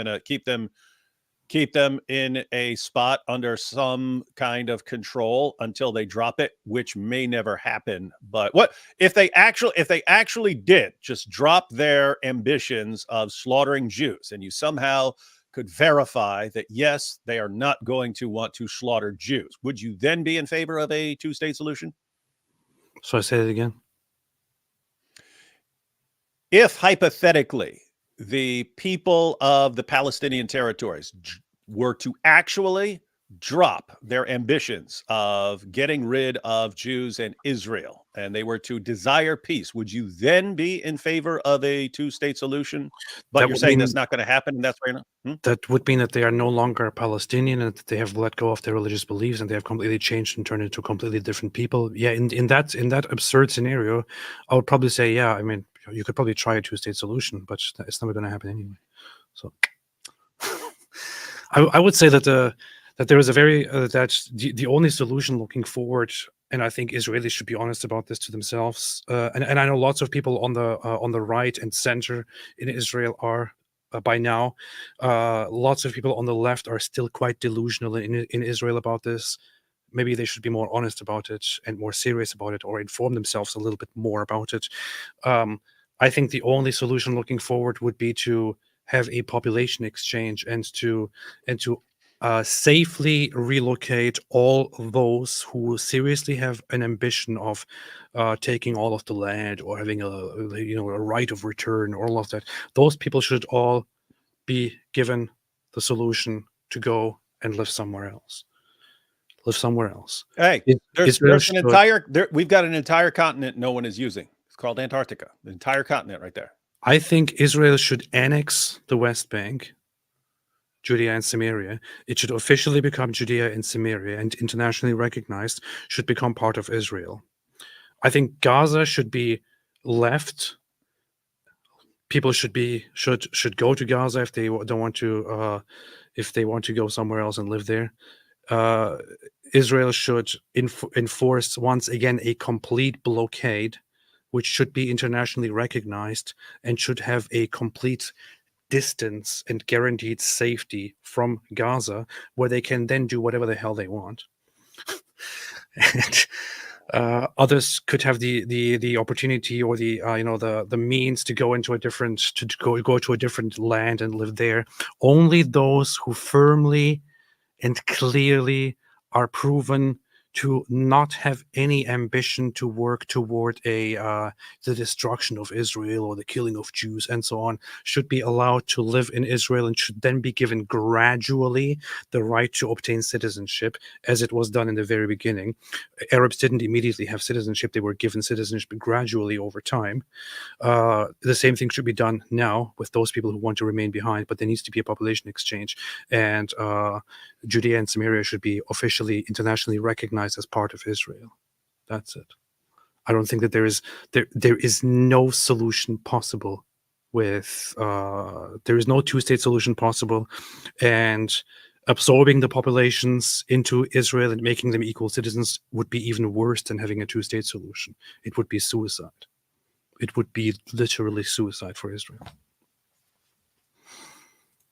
I'm begging you to stop being so brutal, stop being the thing that you hated, stop being the thing that oppressed you in the first place. These Palestinians are not Nazis. You're fighting a ghost. No, the people who are being the fascists here, I hate to do this because it's breaking my heart and it should break your heart.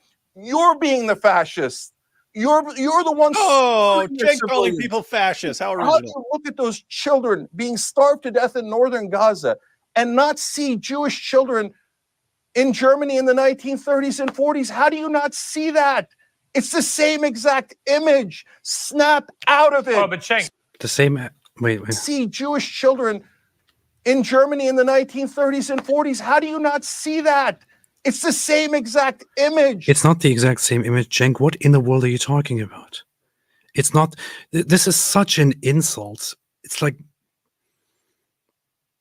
the things that I feel about this guy right now as he's saying this.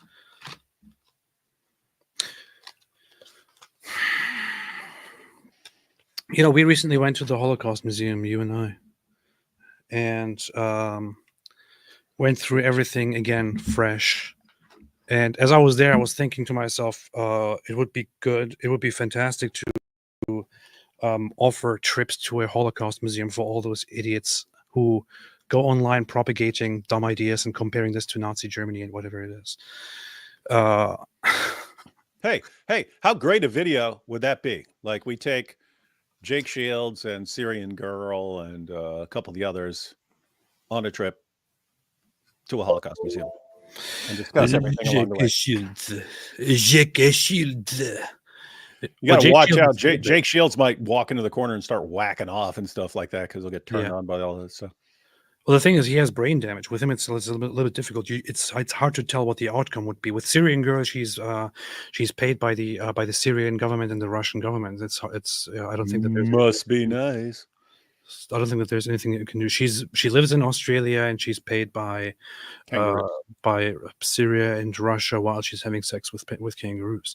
However, the thing is, none of this is comparable to Nazi Germany. Nazi Germany was literally rounding up Jews simply for being Jews, simply for being Jewish people.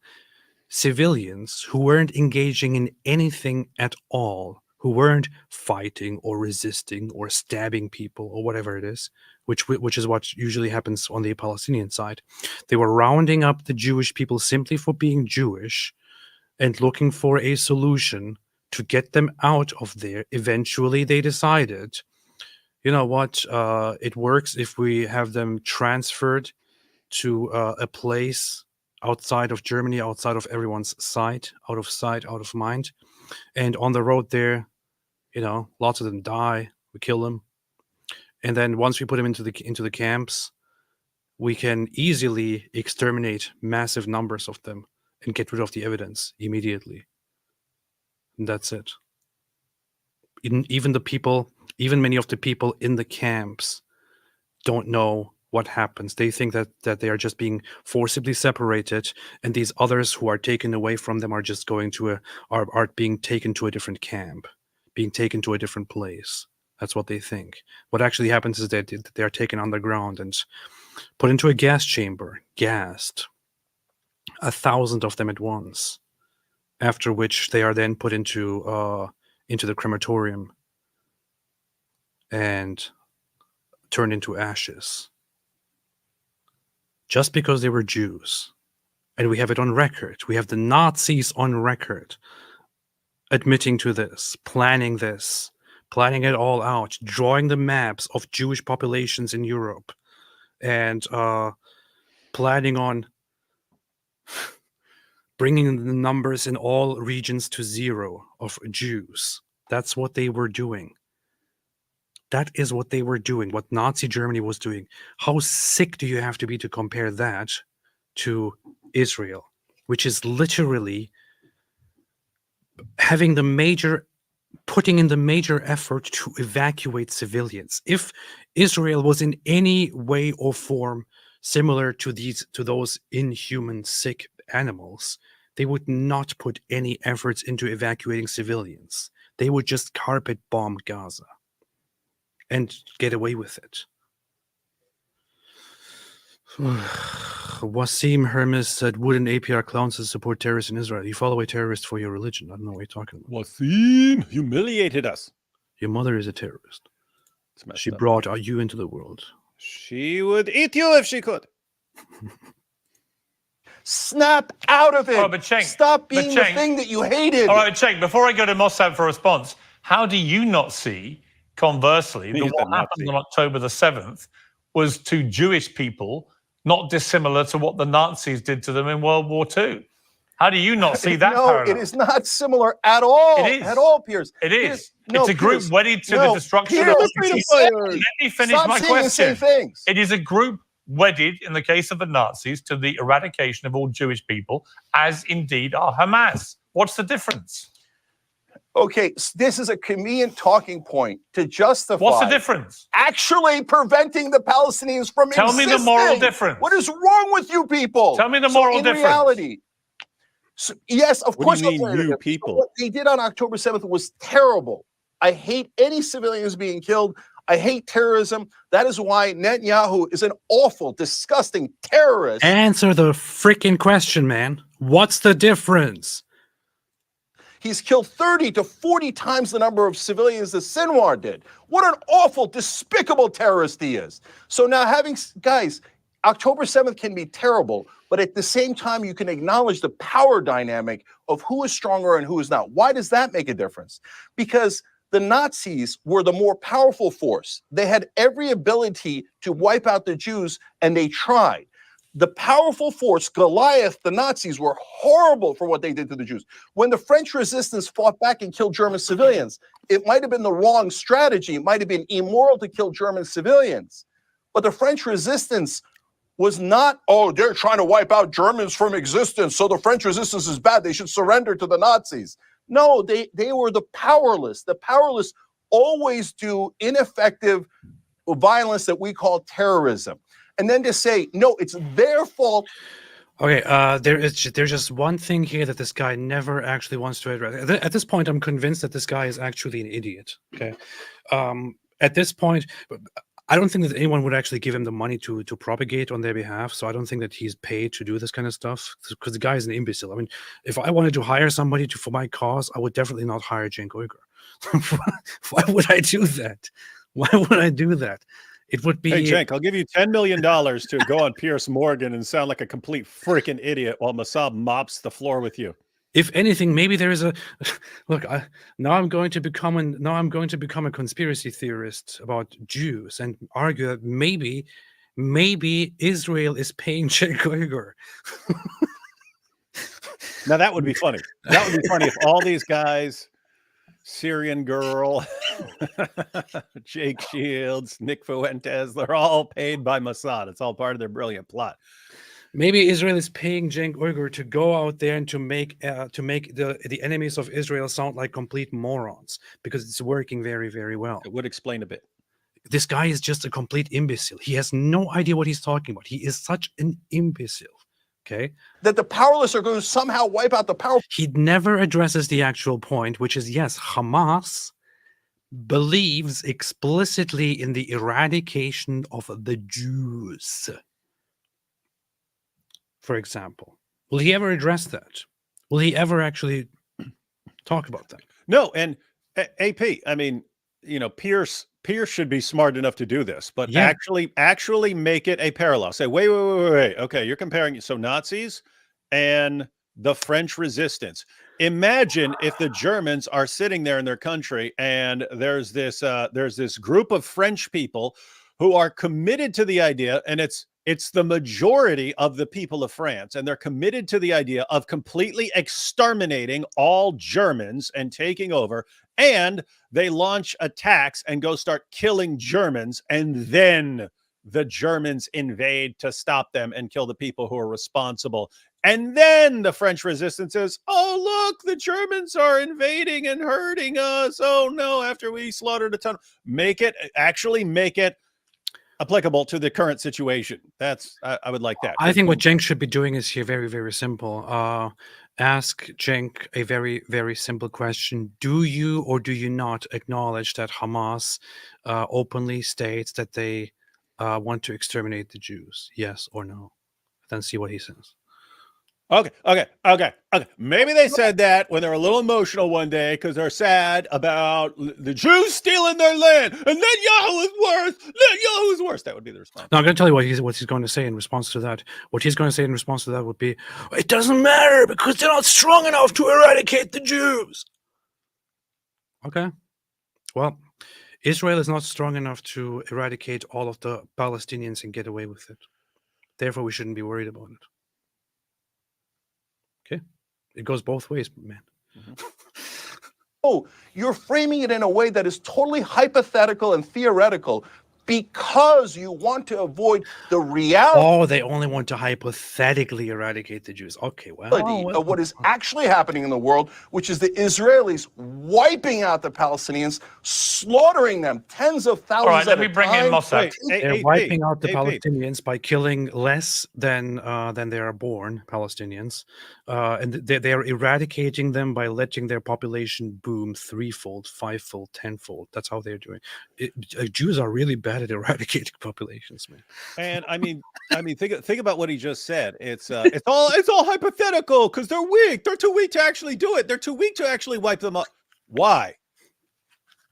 Because Israel makes them stop and doesn't let them become powerful enough to actually do it, and that's what he's shaming them for. Stop that! They need to put down their weapons and let them be Put down the weapons and let them do it. Let them do it. They won't let them do it. So it's all hypothetical. They can't actually exterminate them because the Jews won't let them. First, you Shame have to on allow them. them to eradicate Shame you, on and then you can them. respond to it. Taking their land. All right, Mosab, your response. Here we go. Wow, where do I begin? To analyze the mental state of this self-proclaimed savior of the Gaza children. He really touched my heart. Who authorized you to speak on behalf of the Arab children of Gaza? Who authorized you? You just did. You You called me never a been Palestinian. there. You don't care. Honestly, that was the first It's actually funny a good one thing. for- That was the first funny response that I've heard from he's Cenk. ever said. I've never seen him say anything like quick. That was the first funny thing I've ever heard out of Cenk Uyghur's mouth. It was actually kind of good. Who authorized you? You just did. You You called me never a been Palestinian. there. You don't care. Maybe he didn't even mean it to be funny. It just sounded funny. You did. So now I'm a representative. You hold did it. a higher moral ground. You don't. I do. You're not the savior. You always need a victim in order to pose as the savior. You're not the savior. First, learn how to control yourself. Learn how to control your tongue buds before you try to control the world. It's a big situation in Gaza. All of us are heartbroken for the death of the children of Gaza. All of us. That includes Israel. Israel considers what's happening in Gaza a tragedy. It's a tragedy made up by the terrorists that you sympathize with, that you want to validate and legitimize. Then we will have to deal with the chaos that you create, your emotional being, going all over the place. Who authorized you to speak on the behalf of the Gaza? Nobody did. You did. You self-proclaimed, just like Mahmoud Abbas, just like Yasser Arafat, just like all the Palestinians who have been feeding on the pain of the Palestinian children. You are a parasite, a bottom feeder. This is what you are. So before you speak against the prime minister of a democracy and accuse him of being a terrorist, you need to look at yourself in the mirror. You have been supporting Hamas and it's recorded against you for eternity. So don't play the game now that your fight is for the children in Gaza. This is not your fight. You know who's fighting for the children of Gaza? The IDF. That is killing Hamas. That is uprooting Hamas so the children of Gaza can have their freedom after 36 What are you laughing about, Cenk? What in the hell are you laughing about? Hamas wants to have more children in Gaza dead. The IDF goes in and actually saves the children of Gaza. Yes. This sounds like it's supposed to be something controversial. It's not. That is a fact. That's what's happening. There is only one side here that actually and actively wants Gazan children dead. Hamas, not the IDF. Hamas. And that is a fact. And in fact, we can prove it. We can prove it. We can directly prove it right here that it is Hamas that has explicitly and repeatedly said that they want children in Gaza dead. It is Hamas that has done this, and we can prove it. And I will give you one piece of evidence right here. Here is Ismail Haniyeh, who is gladly, I'm so happy to say, dead by now because he was taken out by Israel. Look what he's saying here. It's a little bit quiet here. It doesn't matter. We can get the text at the bottom. As I said, and I repeat every time, the blood of the children, women, and elderly.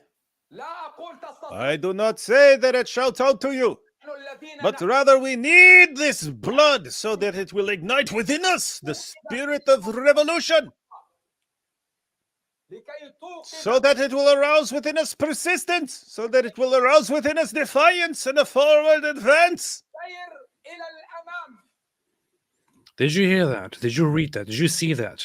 Here's the leader for a long time, the leader of Hamas, speaking to the world, saying here directly that as Hamas, as Gaza, as Palestinians, they need the children, they need the blood of their children and of the women and the elderly to ignite the spirit of the revolution and the fight against Israel. That's what he says. Hey, wait, is that the guy who was making out with Yahya Sinwar? Yes, that's the guy who was having That's the guy sex who was with making Yahya out with Sinwar him, in the video. having a make-out fest Yeah. on I'm stage. going to play this again one more time here, and just to let it play in Arabic, and for those who want to read it. كما قلت وفي كل مرة أكرر إن دماء الأطفال والنساء والشيوخ لا أقول تستصرخكم بل نحن الذين نحتاج هذه الدماء لكي توقظ فينا روح الثورة لكي توقظ فينا العناد لكي توقظ فينا التحدي والسير إلى الأمام. You see and hear it right here. This is a very clear piece of evidence. It was even broadcast on Al Jazeera. Here it is, Al Jazeera Arabic. But Al Jazeera, when you ask them, they will act like, "Oh no, we don't know about any of that. It never happened. It never happened." This guy is openly saying, just as Hamas says it again and again, that they need the deaths, the civilian deaths in Gaza. Guys like these are not sad when children die in Gaza. It serves their purpose. They are happy. You know who is sad? Israel. You know who tries to prevent this? Israel. Years of slavery. Those are the ones who... This is literally a child sacrifice cult. Palestine is a child sacrifice cult. It's just like in the Bible. It's like the Bible all over again. It's the enemy that is sacrificing their children for sport. who qualify to speak on the topic, not you sitting in your comfort. I mean, and Cenk, you want to have an opinion about it. All right, this let is me the ask Cenk. problem that we have dealing with scumbags like this. All right, let me try and bring things back to a more civilized context. Cenk, you must have been as appalled as everybody when you saw the images of Sinwar's tunnel network with him, with his wife, with her fancy handbag, which I know has been condemned as propaganda, but the image certainly looked genuine to me of that footage, with his kids perfectly safe, all underground in these very elaborate... Seriously, Danny, Israel have been begging them to leave North Gaza. They won't. Just yesterday, I saw a tweet by this guy saying, "We are here and the IDF is approaching from all sides. I don't know what to do." He's literally tweeting from a zone that has been told to evacuate and go southward for days now. Seriously, the guy is literally tweeting. He's posting online saying they are approaching, not sure what to do. This might be the end.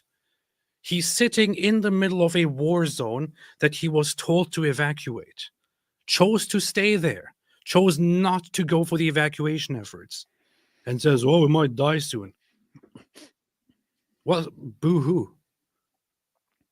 And then it is supposed to be our concern. Then we're supposed to we're supposed to care about the civilian deaths because the civilian chooses not to evacuate, because the civilian chooses to be a tool of Hamas and to die, because it's a death cult. Hey, AP, I keep standing in the middle of this highway. They keep telling me to move, that it's dangerous. I'm going to get hit by a car here, but I refuse, and I'm just going to stay here. I'm going to stay here, but I don't know. I don't know what's going to happen if I keep standing in the middle of this highway with all these cars coming at me. It's weird. I don't know what to do. Have you considered leaving? No. No, because Allah wants me to stand here. Tunnels that he had spent all that money. I love death. I love death more than you love life. Okay, let's see this thing again. Image. I missed it. You must was everybody when you saw the images of Sinwar's tunnel network with him, with his wife, with her fancy handbag, which I know has been condemned as propaganda, but the image certainly looked genuine to me of that footage, with his kids perfectly safe, all underground in these very elaborate tunnels that he had spent all that money, the billions that Hamas were given when they took power, constructing. What is he shaking his head and laughing about? Here's another instance. That didn't happen. There were no tunnels. What tunnels? What tunnels? Stop making this up, Piers. Here's again, either ignorant or He just had like a nervous laugh. Tunnels. Let's see. I should probably have tweeted about that at some point. Let's see. Tunnels. Right here. Here, let's play this too. Here's Hamas talking about why they spend all the money on tunnels. Here. البعض يتساءل وهذا سؤال رائج وشائع يعني من قام بتشييد 500 كيلومتر من الأنفاق لماذا لم يشيد مآوي يلجأ إليها المدنيون خلال القصف. So with all the money, why didn't you you have built 500 kilometers of tunnels? Why haven't you built bomb shelters where the civilians can hide from bombardments? And here's the response from Hamas. خلال القصف. نحن شيدنا الأنفاق لأنه لا نملك ما ندفع به عن أنفسنا من القتل والاستهداف. We have built the tunnels to protect ourselves from getting targeted. Hamas. هذه الأنفاق من أجل أن نحمي أنفسنا من الطائرات. The tunnels are meant to protect us from airstrike. نحمي مقاتلين من And we are fighting from inside the tunnels. من الأنفاق. أما القطاع غزة فأنت تعلم والجميع يعلم. Everybody knows that 75% of the people in Gaza Strip are refugees, which just means that they refuse to be permanent there. They claim that they still have a right to go back to the land of Israel and to populate it all, which is nonsense. بأنه 75% منه لاجئين واللاجئين هو مسؤولية الأمم المتحدة. And it is the responsibility of the United Nations to protect them. This is his response to why are you guys building tunnels all over, but not building any shelter for the civilian population? He says it's not our responsibility. في حمايتهم مسؤولية الاحتلال في أن يقدم كل تبعا لاتفاقية جنيف الدولية أن يقدم لهم كل الخدمات وهم تحت الاحتلال. Hamas's response to why are you guys spending so much money on building tunnels for yourselves, but you don't build any shelter for the civilian population? Hamas's response is, it's not our responsibility. We don't care.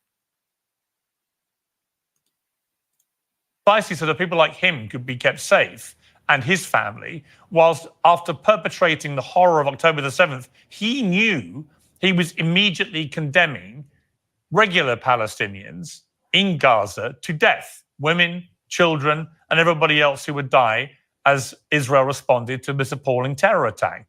When you look at that footage of Sinwar, perfectly safe, tucked away in his tunnel with his family, and then we see images of millions of dollars flopping around that he was storing and so on, do you not feel that I know you want to blame everything on Israel, but do you not feel that Sinwar himself was an appalling human being who did a terrible disservice to the people of Gaza? You guys sound ridiculous. It's like I'm in the Twilight Zone. What have I just said that's ridiculous? You just said Sinwar was perfectly safe. They killed him. Yeah, eventually they killed him. Apparently he wasn't a year perfectly later. safe. A year later. Oh, okay. So let's just be clear about who's being ridiculous. And then this guy, Mosab or whatever his name is, who, by the way, again, your audience should know is literally a paid agent of Israel. I mean, it's kind of obvious from what he says, but that he just Well, said do you know that he's the a paid agent of IDF Israel? Do you know he is? Yeah, the IDF is saving the children of Gaza, and they should thank the Well, IDF. do you know he's a paid course, agent look. of Israel? Just for the record, you said he is. Do you Yeah, know that? he's the one. Wait, doesn't he admit it? He turned on his family, he turned them in, and now works for Israel. That's a well-known fact. So that's why he comes out here and says absurd things like Palestinians don't exist. Why is he They not have no allowed right to? resist Why is he not anything, allowed to renounce and disown Hamas? No, he's allowed to do anything he likes, but he's an Israeli agent. That's a well-established fact. So, okay, anyways, so that's why Look at Mosab's reaction to that. agent. That's a well-established fact. So, okay, anyways, so that's why he says the absurd things, and that's also why he calls me a parasite, dehumanize Muslims, and so that it's easier to kill them. So What in the world does it have to do with being Muslim again? Nothing. now to answer your question, Mosab wants to kill me. Hey, David, David, the sky is green.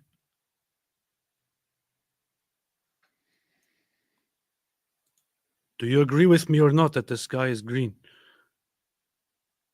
No, that's false. I'm trying to dehumanize you. Well, now you're just disagreeing with me publicly because I'm a Muslim. Yeah, you are. Don't do it. Guys, keep in mind, Cenk is as much a Muslim as AP is. Yes, literally. Cenk Uygur, like AP, is someone who does not believe that the religion is true. In fact, you could say AP is more a Muslim than Cenk because Cenk grew up secular. But he still pulls the Muslim card, and he's a victim of Islamophobia. If anyone disagrees with him about anything, no matter how absolutely insane what he's saying happens to be.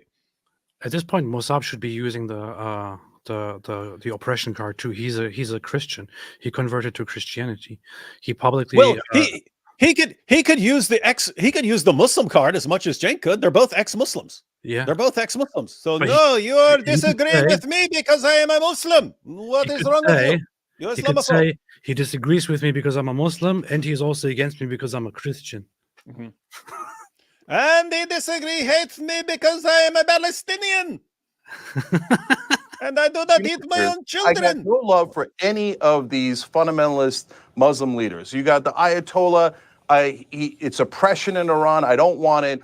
Hamas and Hezbollah have become radicalized and are more Muslim fundamentalists. I don't agree with that ideology at all. I think that ideology is harmful. But I also know that when you do an occupation or you do an oppression, moderates don't arise. Extremists arise He never answered the question, of course. to fight that occupation and oppression. So these are just the realities of power dynamics. None of this has anything to do with ethnicity. If the roles were reversed, and so I don't like to see them living luxuriously, but if you're talking about living luxuriously, the Israelis have paid family leave. We don't. They have universal health care. We don't. They're the only country in the world that has Iron Dome. We don't. And we have given them hundreds of billions of dollars in America here. How come we don't get to live like the Israelis as we fund their genocide?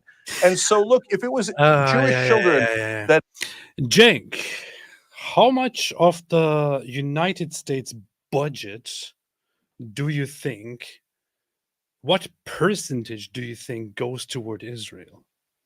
Do you think if we stopped cooperating with Israel and thereby subsidizing Israel, which basically doesn't mean we're sending them money, it just makes that you make a bunch of deals with Israel for mutual purchases and mutual togetherness and collaboration, which means you give them the funds to buy American stuff, which basically forces them to work with you and so on.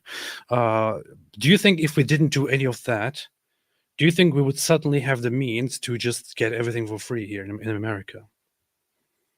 I will go ahead and say, if we completely cut off all kind of aid for Israel today, it wouldn't change a single thing about what America can and cannot afford, because it's a tiny portion of the budget. It's a tiny portion of the GDP of America. This guy is seriously going with another point here, which is, why are we supporting the Jews with our money? We're supporting the Jews. Yeah, he reminds me. So he's one of these guys who thinks, if we stop doing this one thing that is definitely in our own interest, that we're doing, and if we just stop that, then yeah, it'd be raining enough money to do a bunch of stuff that he would want us to do. It reminds me of several years ago, and there was this girl, and she was on some news show. She's on some college girl, and she was complaining how the billionaires, the rich billionaires, need to pay their fair share. And then she goes on this list of things that we need, and it's free healthcare for everyone, free education for everybody, free college education for everyone, and so on. And then the guy who was interviewing her said, actually, it's been shown that you could tax all the billionaires 100% of everything they had. It would not be able to pay for one of the things that you want. It wouldn't pay for it. You could tax them. You do not realize how much this stuff actually costs, and what a tiny drop in the bucket Elon Musk has for all the stuff that you want to do. Anyway, she just said, well, they need to pay their fair share, and just kept on rolling with it because she was programmed and couldn't think outside of that. But yeah, it's basically what it is. It's this childish idea of like, oh, if just this billionaire gave all his money away, then all humans in the world would have something to eat. No, they wouldn't. Most wouldn't. Nothing would change. Similarly, if America stopped Israeli aid entirely, it would amount to very little change. You wouldn't even feel it, because it makes up about 0.0. What was it? I looked it up last time. I have a note on that somewhere. I think it's like 0.02% or so of the U.S. GDP, and a tiny little portion of the U.S. defense budget. Tiny little portion. When it comes to the Israeli GDP, I think it's like less than 1% of the Israeli GDP. So, and it's not money that we're giving away. In fact, when Israel gives aid to when America gives aid to Israel, it actually helps make America economically more stable. If America suddenly cut off all aid to Israel, this would destabilize and disturb the American economy and the American defense industry, because any aid that you give in terms of defense to a different nation is not just cash given into their hands, which they can spend as they wish. It is subsidizing. You give them the means to buy stuff from you that is produced in your country, which is also produced once again with their help. The thing with America and Israel is that, and somebody who understands the economy of defense will probably explain this in a much better way. But the U.S. and Israel are so intertwined when it comes to the defense industry and international aid, that Israel doesn't have the means to produce as much as they need in their war, for example, while the US does. So Israel helps the United States produce these things that they need, and then puts significant efforts into buying with their own means from the United States the very things that the United States produces, which feeds the American industry and the American economy, and also helps America have safety in the Middle East, and power in the Middle East, and information in the Middle East, and so on. Israel has been a crucial partner in identifying targets for America and giving America crucial intel, and so on. America and Israel are so deeply together internationally it's not something that some idiots like Nick Fuentes say. Why are we supporting the Jews? If we just stop giving the Jews our money, then everything will be fine. That's not how it works, man. That's not how it works. Israel is also providing the U.S. with significant amounts of defense technology and so on, which they are leading in the world. We spent more money for China and different places.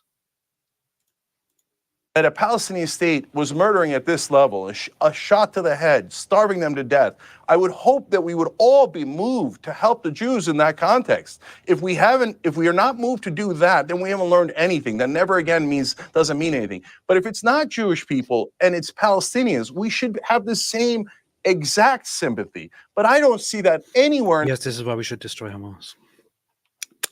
Abraham Harb, hey Turk, I remember eating this thing in Izmir, a rice stuffed mussel thing. Best thing I've ever ate. What's the name? What are you talking about? Rice stuffed mussel thing? What kind of a way is that to describe something?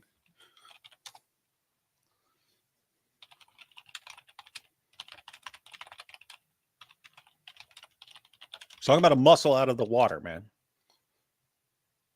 Oh, you mean a midye dolma? That is a I don't know what you call it. Just some stupid seafood, which was probably poisoned. You probably found street food that they sell in Turkey abundantly along the coastlines. Much of it is known to be severely polluted and responsible for spreading cancer. So you have probably poisoned yourself by eating that in Turkey.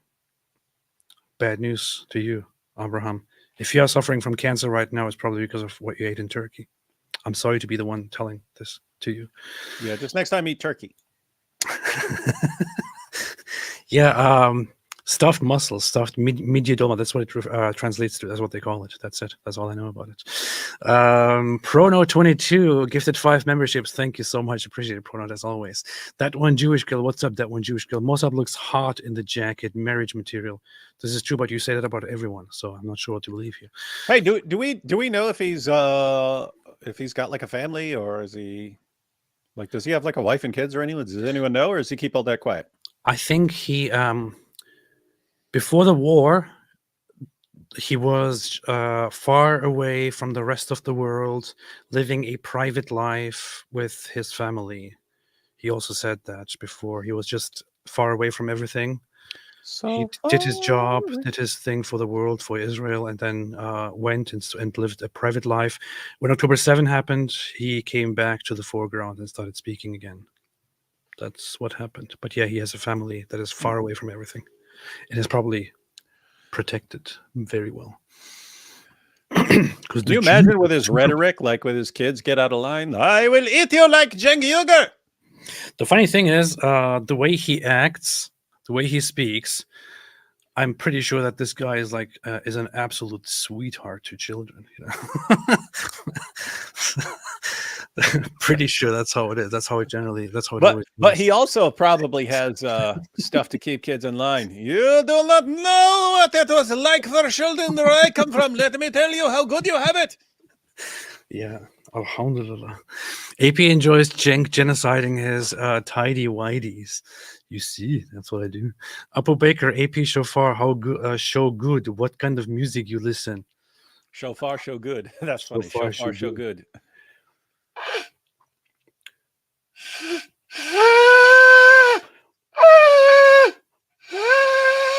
You see, pause. Slowly, I'm getting somewhere. I listen to lots of music. Mirko Einhorn said, AP, can you please watch the video Wahrheit und Wirklichkeit by Ferdinand von Schirach, lawyer and author of October 7? It has English subtitles. Wahrheit und Wirklichkeit by Ferdinand von Schirach. Okay, I'll make a note of it and I'll check it out. I'll check it out. Sheikh Mike Wingeling, hey Kufr, just letting you know it's haram to not pay royalties to co-stars. Give Piers his fair share since he is here on every stream, or face Jahannam. Inshallah, I will do so. Upper Baker, David Wood, you play an instrument, bagpipes, favorite music. I heard you play the hurdy-gurdy. Is that true? Only instrument I play is the beatbox. Yeah. You don't play any instruments? It's my instrument. Terrible. Hmm? Terrible. Terrible. The beatbox is an instrument, man. You use yourself as an instrument. No, you use. AP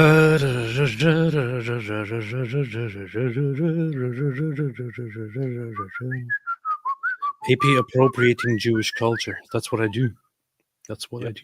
Cultural appropriation. I love cultural appropriation. It's the best thing. Biggest sandwich. Why does Piers keep on bringing this freaking dork on his show? I find it funny when people refer to others as dork. All he does is scream like an acoustic retard while not making any coherent points. But is this a thing where people deliberately say acoustic instead of? Is this deliberate? Because I've seen this several times now. So, Papa Dom Jim Mosab literally genocided Cenk. That is literally what happens. Shaolin Mosab looks like he just did a Hollywood unflinching explosion and walk away. All he needs is a pair of Tony Stark sunglasses. That's what they do. He does look like that. Like, look at him right there. That is the people who walk away from an explosion. They don't even flinch. Yeah, that's what they do. That's what they do. David and AP, I know a lot of psychopaths won't get into how. Do you recommend befriending them? Why are you asking me? Oh, because I'm a friend with friends. You can. You just need. Okay.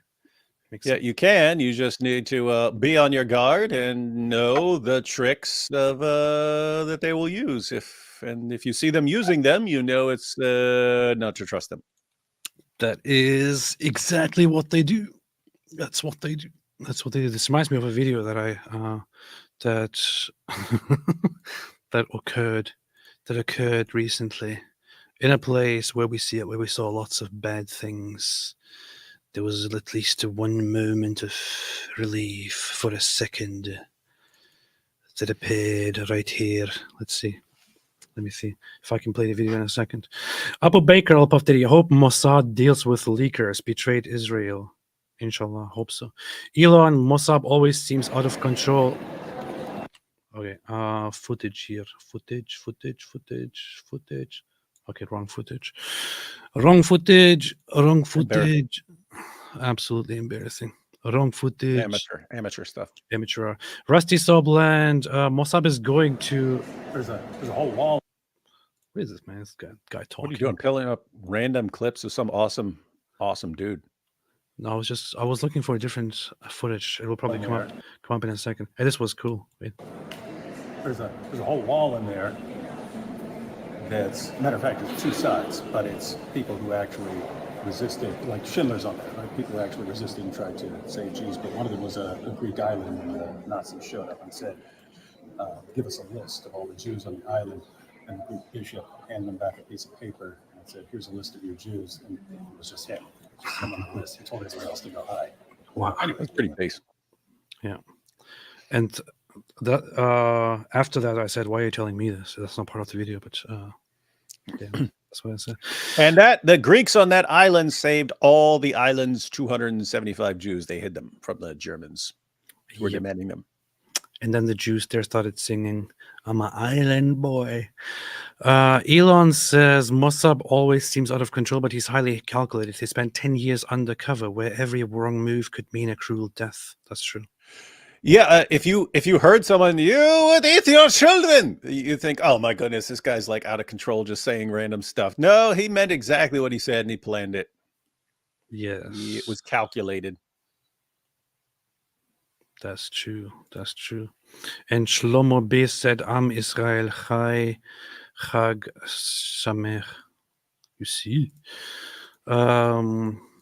Last thing Sinwar did was shake a stick at Israel. It would be funny if he got up with the stick and started dancing and stuff. Popodom Jim, do we know if anyone saved Darth Sinwar's saber? I'm not sure if anyone knows about it. Why did I do this? Yeah, you could definitely auction that. I think didn't Douglas Murray get a picture in the same spot or something like that? So that would mean the stick. Oh no, they like destroyed the. Yeah, this was the most one of the most important things about this trip here. What's wrong with you? I can't even sit around, mind my own business without some creep. Emotions, right there. What is happening with the camera? I don't know, but you wanted to Documentation. like stand there and record everything for 3.5 hours till I just went and sat down. Can you be quiet? It's A talking. sociopath. Oh, what are you talking trash about? There's no emotions, no response to anything. He might want to tell It's me funny you're saying this. I can't hear you, but I've got this blank look on my face. it What's wrong doesn't with you? really feel it. He could kill you immediately with one grip.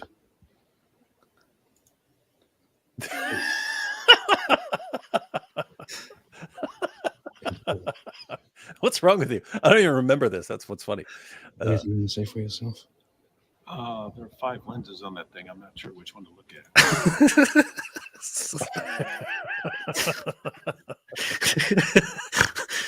Oh man.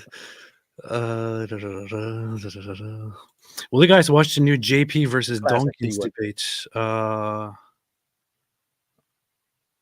I just saw that came out. I'm going to be watching that probably tonight.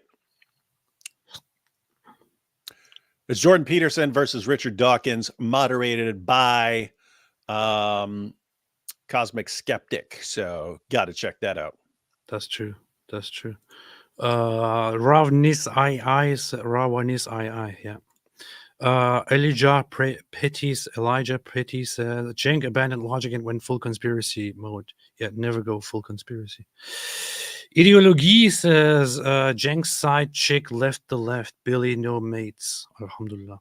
Wait, what happened to her? What's her name again? I always get the Annas wrong. Which Anna is that again? Which Anna is that? Kasparian or something like that? Anna Kasparian, yeah. Something like that. The funny thing is, whenever I saw those guys together, Cenk and Anna Kasparian, I always thought she sounds twice as smart as he does. So she sounds significantly smarter than he does. She should be the main one in charge, not him. He sounds like a complete idiot. Mosab is everything that Sacha Baron Cohen wanted to be.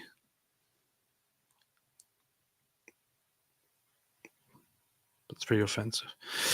Mosab's cow, my children, I choose my over him, clowns.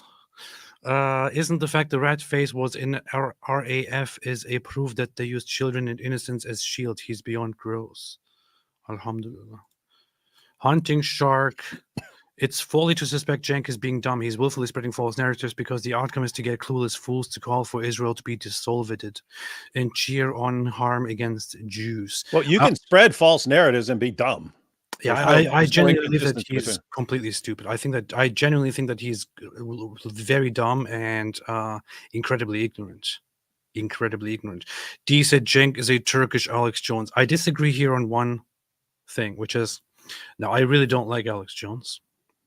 And I think that I think the guy is a little bit insane. That said, I don't think Alex Jones is stupid. He's not. And I also don't think that I also think that he's very entertaining. So I understand how and why people are watching Alex Jones. He's funny. The guy's actually funny. Cenk has nothing. There's no redeeming quality here. He's an idiot. He's stupid. He's a conspiracy theorist. He's not funny, and so on. It's like, it's very, very disastrous. Meredith Garotti said, people like Cenk shameful. Why are we in Gaza? He hasn't been anywhere near a war zone. He's cheering from the sidelines while others lie with a d. Yeah. That's what he does. And he cheers still for the whole Palestinian cause. People like Cenk are the reason why people are still dying over there.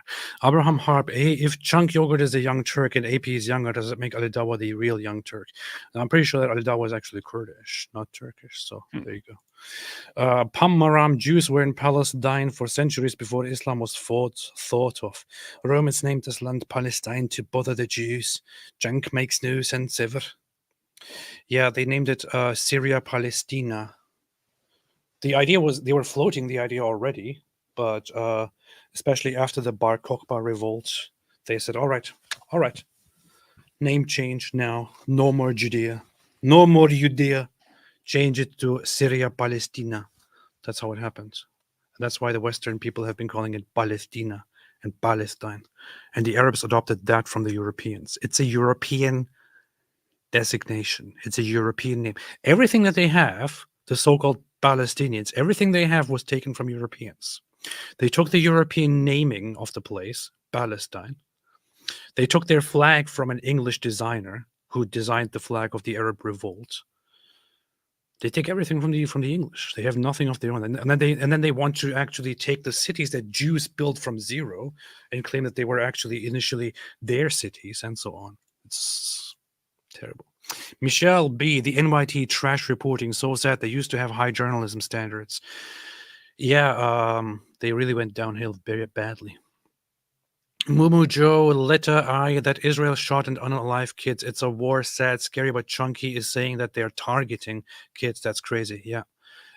There will always be civilian casualties, which is a tragedy, which is sad, but to make such assertions about Israel's tactics is just ridiculous.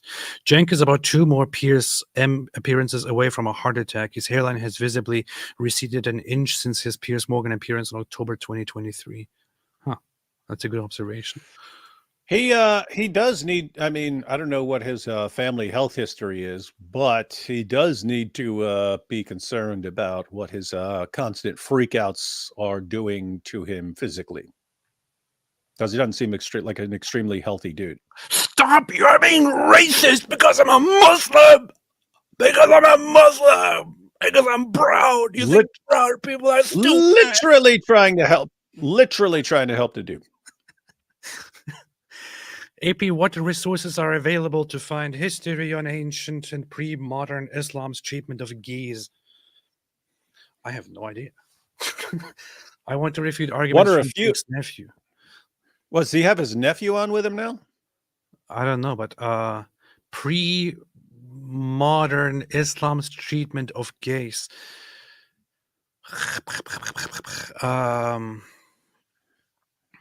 Well, let's look at what happened to Dihya al-Kalbi. I mean, you can always go to the Islamic sources and look at the hadiths and what they say about this. And I'm sure you can, if you look for it, you can. I'm sure there's some stuff on there. There are either journal articles or some book. You will probably find journal articles. You'll probably find some books, something on that matter. I have never personally looked into or never really gone into researching pre-modern treatment, Islamic treatment of gays in history. I don't know. I have no idea. Never looked into it, honestly. I mean, I've come across some things here and there, but not sure what to tell you here.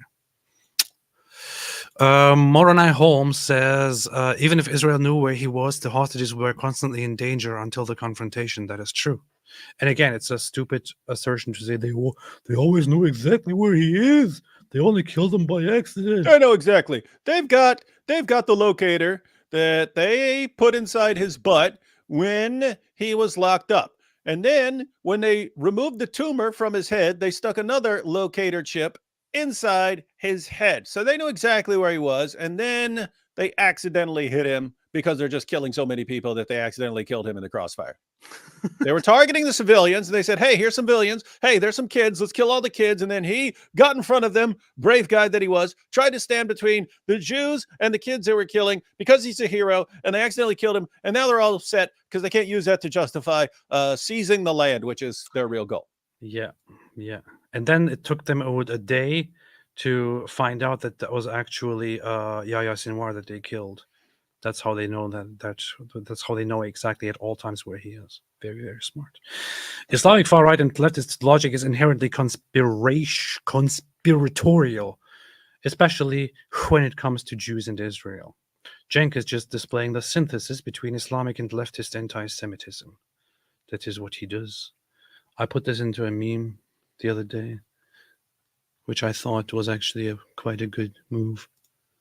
Sometimes just things go through your mind all the time, but you don't know how to put them. Then suddenly you get this idea and just do it like this. It's perfect. You see? That's funny. You see? That's what they do. This is literally how leftists act nowadays in the West. Mm-hmm. Alhamdulillah. John the press boy said Cenk knows nothing about warfare. If they sent special forces into Gaza unsupported by regular forces, they would have got slaughtered. This isn't an 80s action movie. Well, you're missing out one important factor, which is that the Jews are superhumans who know exactly where everyone is, and they can carry out precision strikes without harming anybody else. They know where you poop, and so on. So this is you have to take that into consideration. Yeah, seriously, guys, if you were to send SEAL Team 6 into Gaza at the beginning of this situation without like bombing targets and stuff, you just sent SEAL Team 6 in there, they would kill multiple people along the way, but they would be dead. SEAL Team 6 would all die if you just sent SEAL Team 6 into an area where a ton of people want to kill them, and there are millions of people. They would not make it. Some genius said Hitler was Catholic. Hitler wasn't Catholic. Hitler was, if he was outward a Christian, but he was not a Christian.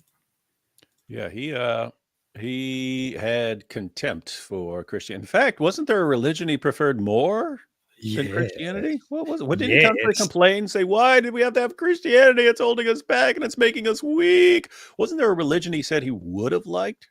He said, why wasn't it Islam? Why wasn't it Islam? Why would it have to be Christianity with its uniqueness and flabbiness? Why? I don't want Christianity. That's what he said. This brings to mind that I put here screenshots of things that Goebbels and Hitler said about Christianity, and I thought I had them right here on my desktop because I wanted to use them for an upcoming video, but now I cannot find it. I don't know where I put it. That is interesting. That is indeed interesting. Oh yeah, I have got it right here. Alhamdulillah. Goebbels. At my request, the Führer orders a ban on all Russian writers and composers, no exceptions for the moment. Likewise, he rejects the idea of a church magazine for soldiers, which the Wehrmacht High Command is pressing for. The soldiers have better things to do at the moment than reading religious tracts. I explain this to Martin and in the process give him a little lecture about the mindless lack of logic in Christian teachings, which impresses him deeply. This is Goebbels.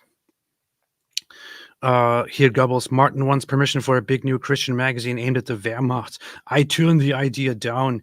These milksop teachings are the very worst thing we can give our soldiers. The worst thing you can give German soldiers is Christianity. The sexual problem worries the Führer greatly, particularly where it affects the cities. What can a young person do in this respect? The problem solves itself in the countryside. Christianity has infused all our erotic attitudes with dishonesty. The so-called morality of today is mostly nothing but hypocrisy. The erotic urge, next to hunger, is the most vital. Hey, he's starting to sound like Nietzsche here, man. I know he's taking from Nietzsche's ideas here, but totally perverting them in a brutal way. A fundamental urge that cannot be dismissed with a few banal maxims. We must view this question completely from the standpoint of popular health. That must be our morality. The Führer praises the Spartans in this respect because they were hard, but also honorable and healthy. And nothing is right for everyone. What is acceptable in the city is not always acceptable. So they were just saying that the whole idea of Christianity, of shaming sex and all that is ridiculous. And in places like the countryside, people reject the whole Christian idea of sex and just freely have sex whenever they want. And that's based. That's basically what he's saying. Afterwards, long discussions about the Vatican and Christianity. The Führer is a fierce opponent of all that humbug. Look at that. Long discussions about the Vatican and Christianity. The Führer is a fierce opponent of all that humbug. Of the Vatican and Christianity. But he forbids me to leave the church for tactical reasons. Interesting. And so for a decade now, I have paid my church taxes to support such rubbish. That is what hurts most. This is authentically from Goebbels' diary. Goebbels. The Führer is also very angry about it, but at the moment he can do little to change it. He intends to wait until the war is over before dealing with the church clique. So he, in his diary, he also makes it very clear that Hitler, that they were waiting, that they were wanting to get rid of the authority of the Protestant churches and the Catholic Church, but at this moment, the time was not opportune. They wanted to wait until they are done with the war, to then start tackling religion and get rid of any religious authority and make it all dominated by the Nazis themselves. I put this one here. The Führer is deeply religious, though completely anti-Christian. He views Christianity as a symptom of decay. Rightly so. It is a branch of the Jewish race. Look at that. Look at that. Look at that. Goebbels says that Hitler is completely anti-Christian and that it's a symptom of decay. And he agrees with it because Christianity is a branch of the Jewish race, which is why it's garbage. And so on. I collected a bunch of things here. He even compares Christianity to syphilis at some point, and so on. It's pretty messed up. Yeah, I saw it in one of the things you put up there. I saw it. Yeah. Alhamdulillah. In American media or in American politics, all I hear is about a theoretical state where Israel isn't the oppressor and could be oppressed, I don't know, 1,000,000 years from now, or when they lose their entire military for no reason at all. Like, you have to make up absurd hypotheticals. Shut up, Fatty. 2 or 3 months ago, to increasingly popular in Israel. His polling numbers are the highest they've been since October the 7th, when he was being blamed by Israeli people for what happened. This is irrelevant. Benjamin Netanyahu's fight. This is the fight of the Jewish people. It's a fight of a nation that is in the face of an existential threat. And this is where I identify with the Jewish people, by the way.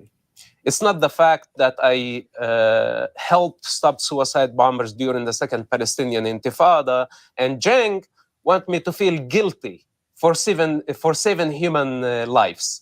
And he tried to shame me for some reason.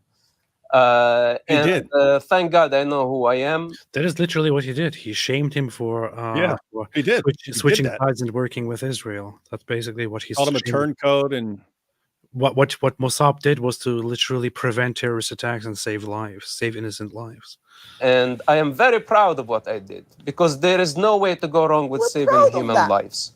And today, when we look at the situation in Gaza, it's very similar. If I go to Gaza, the people of Gaza will kill me. If I go to the West Bank, the people of the West Bank would kill me. But why? You need to ask them that question. Because I stopped suicide bombing attacks against civilians that killed people indiscriminately. This is my cry. Yes. And Cenk agrees with them. And many of the pro-Palestine around the world agree with them. And what we say, this is not the fight of a politician in Gaza. This is the fight of a nation. I am fighting for my very existence. And this is where I identify with the Jewish fight. Now you ask me what's going to be next. And I don't like to do spoilers, but the entire Iranian regime is going to be history, sooner or later. And of course, your guests keep on trying to discredit me. They don't know that I'm coming from that hill, from the depth of it, to a degree that I can foresee the future. We can just go back to our first interview from the beginning of the war and what I told you. See, the Jews can foresee the future. The Jews can foresee the future. I've worked for the Jews for so long that now I have absorbed their superpower to see the future. The Jews are now allowing me to see the future too, just like they do. Bibi Netanyahu, he showed me his crystal ball. And I look into it and I see the the entire Iranian regime is gone. Told you, and what I have been telling you, and what I tell you now. The Iranian regime, that includes Ayatollah and the Iranian guard, they are all targets. The next level is going to be massive assassinations in Tehran. Everybody who helped the attacks on October 7th, everybody who orchestrated the attacks against the Jewish people, everybody who helped sacrifice Arab and Jewish children, Persian children, Ayatollah, since 1979 until now, he enjoyed a free ride. But now, this is not going to continue for eternity. He's wanted and he's going to be punished. The Iranian nuclear program is going to be destroyed. And anyone who gets in the way, it doesn't matter where they are, even if they are politicians in the West, they are going to fall. Because we cannot afford letting any Islamic entity, and I said, that reminded me of Joe Biden when he ran. And I mean what I say, and you need to take this very seriously. A person who has been launching ballistic missiles on a democracy while millions of children had to go to shelter again and again and again. Then he funded his proxies to destabilize an entire region. This type of lunatics cannot obtain mass destruction weapon. It's as simple as that. It's common sense. You don't need to be part of the Israeli intelligence to realize that Ayatollah with a mass destruction weapon is bad news. Absolutely right. It's like he's pretty sick with his burns, but he's also like when he actually breaks it down and isn't like just destroying his opponent psychologically. He just very commonsensical and straightforward, tells you exactly how it is, and he is repeatedly shown to be absolutely correct. So Iran has a state doctrine, a state ideology that is called the Velayat al-Faqih, which is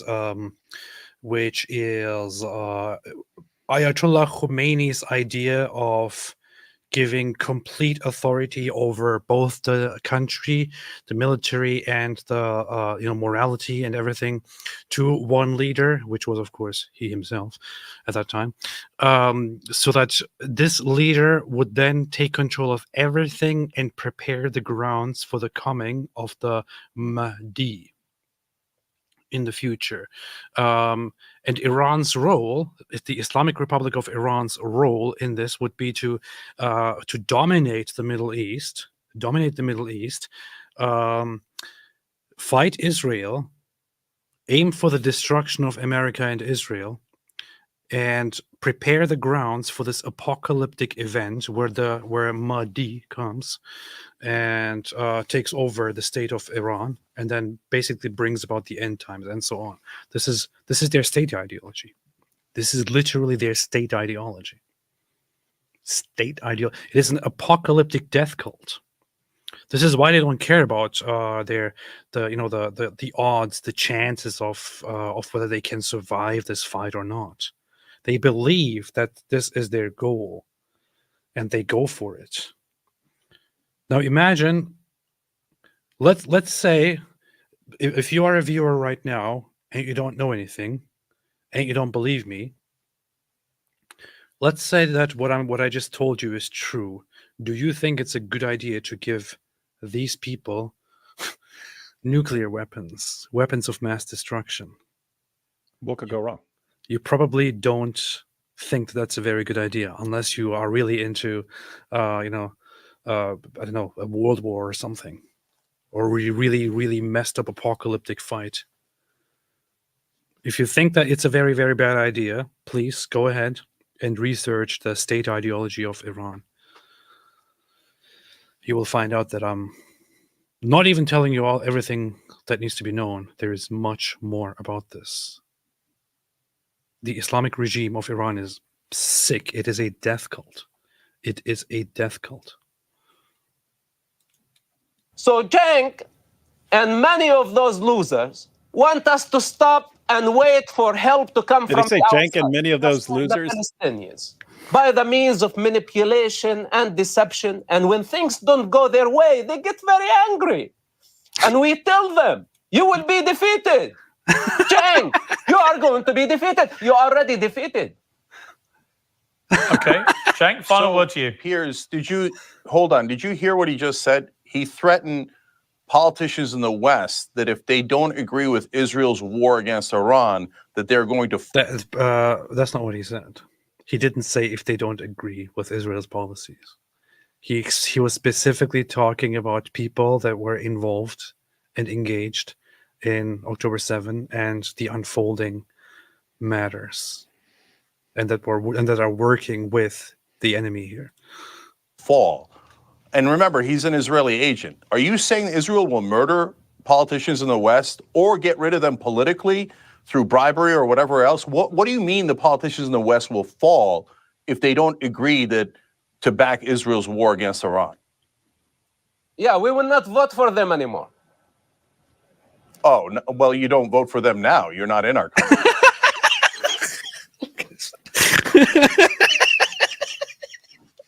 Look at his face. Back Israel's war against Iran. Look at this. Yeah, we will not vote for them anymore.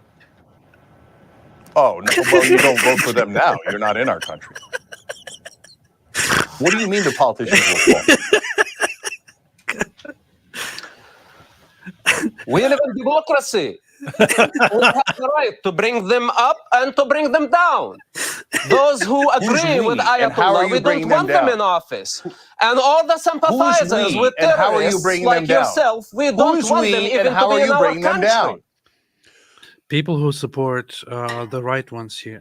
Man, don't you get it? All the time you're saying that Israel is controlling the world and all of that. Yeah, Israel is controlling the world, and we'll get rid of those who that support the terrorists. What's the problem? It's you guys always saying Israel controls the world. What's the problem with it now? Why is it so hard to believe your own theories? Who is we, and how are you bringing down politicians in the West if they dare to defy Israel? I am one of those people. That is we. Yeah, I thought Mosab lived in California at some point. Yeah, he actually he actually moved to America, and I think became an American citizen. So when he says we, he refers to voters. Tell me how you're bringing them down. I already answered you that. Are you going to murder them, or are you going to bribe them? Are you going to bribe someone else? Who are you going to do? And okay, so let me answer it because he's not. Look, the best case scenario, we've seen the worst case scenario. They buy an Israeli product, see how it turns out for you. Okay. Now the best. Oh my God, Mosab literally just threatened to murder me. Mosab literally just said that he can foresee how things will unfold and things that will happen. He didn't say this is what we're going to do to you. Best case scenario for what he's saying there is, oh no, AIPAC's going to come in and say, hey, if you work for Israel, we'll give you a lot of money, and now J Street too. If you don't work for Israel, we'll give that money to your political opponent and we'll eliminate you politically. And that is where we are here in America. And Piers, you can't deny it. I mean, right now, almost all of our politicians, their top donor is AIPAC. And so. Okay, so this guy went into politics and ran for president, and had an average voter count of 0%. That was the poll. But he's talking about AIPAC talking about lobbies the way the average ignorant person talks about lobbies. He's making it look like lobbies just go there, AIPAC goes there and just hands over a bunch of money to certain candidates. Just gives them bags of money and says, "Yeah, this cash, all of this cash is yours, man. If you agree with our policies, if you support Israel, all of this cash in this bag, all of this will belong to you. Look at this suitcase full of cash. Look at those sweet dollar bills. All of them belong to you, man." That's not what lobbies do. Lobbies don't just give money to certain politicians who support them. They can't do that. They can't do such a thing. What they do is that they take care of campaigning for these candidates. That's what they do. So, in a sense, the United States is occupied territory, and now, wow, he really just went for the whole Zionist occupied government idea. Mosab or Mossad or whoever he is saying, "Hey, well, you better watch out. If you defy Israel at all, and you don't pay for the war we're starting with Iran, there could be consequences for you if you're a politician in the West." And that is super scary. And this is the bullies that they are. They have tremendous power while pretending to be powerless. And I want to be super clear here, guys. I'm talking about the government of Israel. We're not, and the right wing, and they literally have terrorists in their cabinet, convicted in Israel of supporting terrorism. This out of control right wing extremist government is now saying that if you defy us in any way, there's going to be consequences for you throughout the world, including the lethal consequences they've shown in the Middle East. They've now attacked 5 of their neighbors, and he just promised that they're going to do a series of assassinations all across Iran. That's called starting a war. And guess who's going to pay for it? They're going to make us, the American taxpayer, pay for the war of Israel. And if any of our politicians defy them, you just heard an Israeli agent saying that they will fall. Well, I think he made it clear. He meant what war? The only war in Iran is going to be a civil war. Israel's going to take out a bunch of people. The people of Iran are going to see the opportunity to get rid of the government that they absolutely hate and despise. And we may, in the very near future, see a much, much improved Iran that is not a constant source of terrorism around the world. Yeah.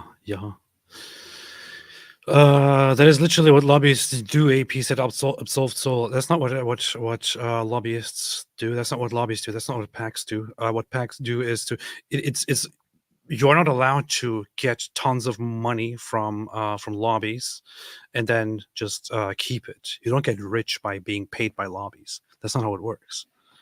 Okay. That's not how it works. You are given the means by a certain lobby, and the lobby takes care of funding your campaign, of taking care of spreading your campaign, gives you the means to have more advertisement, to have more billboard campaigns, and so on. So if you go for a certain if you work with a certain lobby, if you appeal more to their interests, they will say, okay, we can work together. We will support your campaign. We will make your campaign big. So they spend their resources, which they take from others who support these same politics.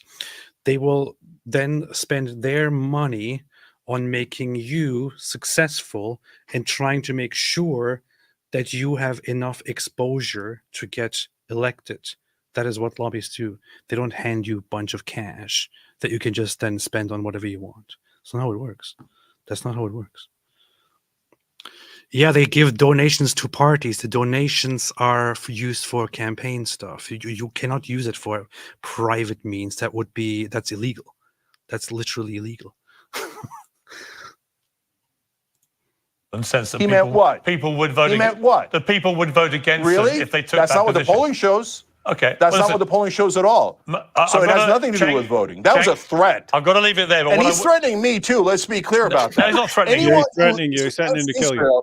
Thugs like this, fascist thugs like this, threaten their very lives. Even Piers is embarrassed. They threaten to arrest them. They threaten to fire them. It is cancel culture on a global scale. I didn't choose the thug life. Thug life chose me. Okay, I've got to leave it there. A fascinating debate. Thank you both very much. I appreciate it. He said fascinating debate. Fascinating debate. Do you really believe that, Cenk? Piers? Fascinating debate. Thug life. Thug life. Thug life. Anyway, there was a joke of a debate, and Cenk Uygur is always an embarrassment, and I'm glad that Mosab Hassan Yousef is actually there. Cenk knows nothing about warfare. If they sent, Hu Jintao, Cenk is a Turkish Alex Jones. Also, AP loving the talent. Are the stripes on yours black or blue? I beat black or blue. No, You mean which stripes do you mean? You mean these stripes? They're blue, you see? I'm just wearing this because I want to LARP as a Jew, because I think it's cool. That's it. And does the Atara crown have a Hebrew blessing on it? I bet you're referring to this here. I think it does. I ordered this from an authentic Jewish shop from Judaica web store. They all came from Israel, authenticated by certain rabbis. Together with this, it even has a sticker on it here to mark it. You see? It's pretty cool. NES Ivan said, so Cenk basically saying the Jews knew that the Abduls are animals that can't help themselves but murder people, so they let them rampage. Islamophobe. Yeah, basically. You got it. You got it. Isa Kabir, weren't precise strikes what Cenk wanted? He Supposedly. did, but he didn't want he didn't want Israel to actually carry it out. He was just suggesting it. You're not supposed to just do it. Empty the trash. Islam invented goat porn. This is a fact. Thank you. Fatwa Free Finkelstein. Alhamdulillah. Jennifer S. Look at the flag of mandatory Palestine. Well, there is the official flag and the unofficial flag. The official flag would be just the flag. Is just a British flag. But the Jews were also using a different flag for Palestine, which was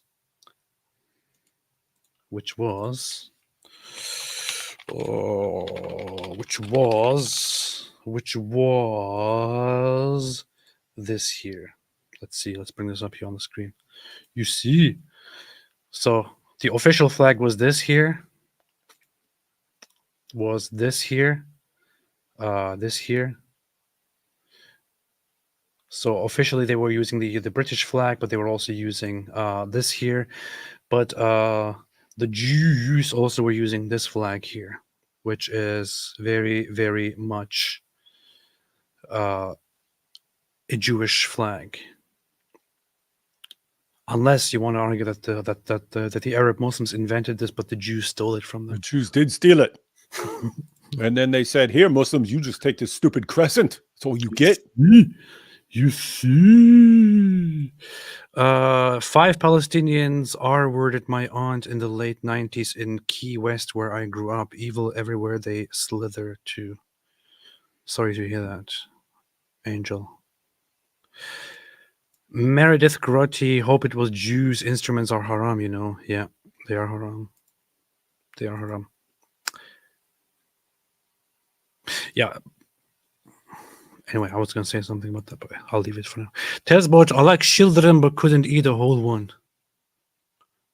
That's because you're not Cenk Uygur. It's if you're going to eat human flesh, you don't want to go for children anyway. It's not they're not ripe. Yeah, it's like there is proper texture and taste to be acquired from something that you eat, and a child is not suitable for that. Hu Jintao said in Seinfeld season 3, episode 18, Limo, a funny neo-Nazi conspiracy theorist claims Jews hate grass, so they invented AstroTurf. Cenk behaves exactly like that guy. Hobocop, it takes a gratuitous amount of stupidity to have someone like Mosab crack a smile. Yeah, that is true. David Wood, don't you remember the first verse of the Torah? In the beginning, God created the Palestinians and Joseph Biden. Yeah, that is true. That is actually true. Let's see. In the beginning, God created the Palestinians. Yep, that's true. Verified. Fact checked. I fixed it too. What Cenk was thinking. The Jews have suffered greatly throughout history, but now it breaks my heart to see them defending themselves. Basically. It's not too easy, says, is AP wearing a tallit and were you wearing a kippah last stream? I could have sworn it when you took it off toward the end. As always, much to AP and David Woods. I probably was wearing it. And then I thought, yeah, we sometimes do that. Yeah, but I just ordered a bunch of Jewish stuff just to get into the mood of it. So yeah, I have this. You see? That's what they do. Anna McLeod made a super chat. Thank you so much. Appreciate it. Ezra's Rabbit Chunk, the kind of terrorist to toss his vest to avoid the boom.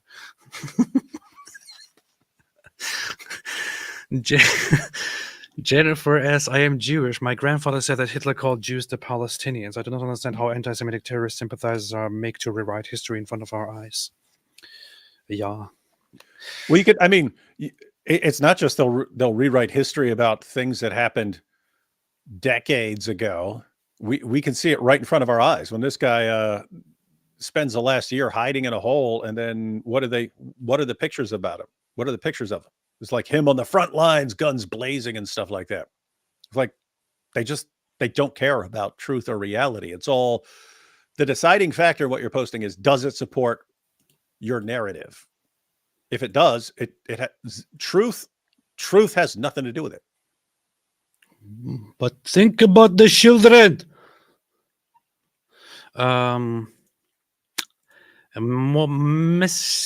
Huawable says he denies Armenian genocide, but Israel is guilty. I'm not sure what his updated opinion on that whole thing is, but there was a time where Cenk was actively denying the Armenian genocide.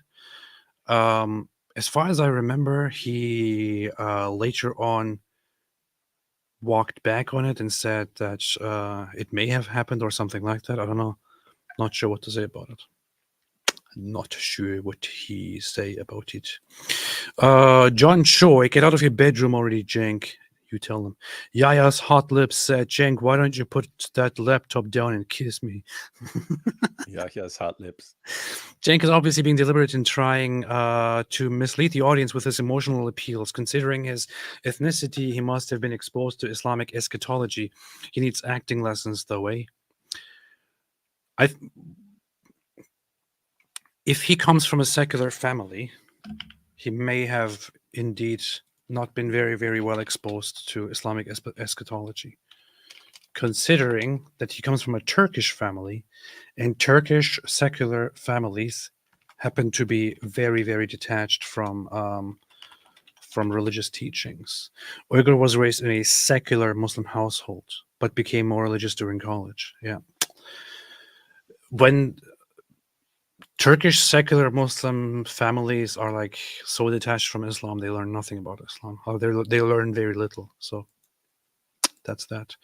PBUM, you guys are hilarious. We will eat his children. Yep. Oh, sorry, you said hilarious. I'm sorry. Urinating Broom said, urinating upon one another. That's what they do.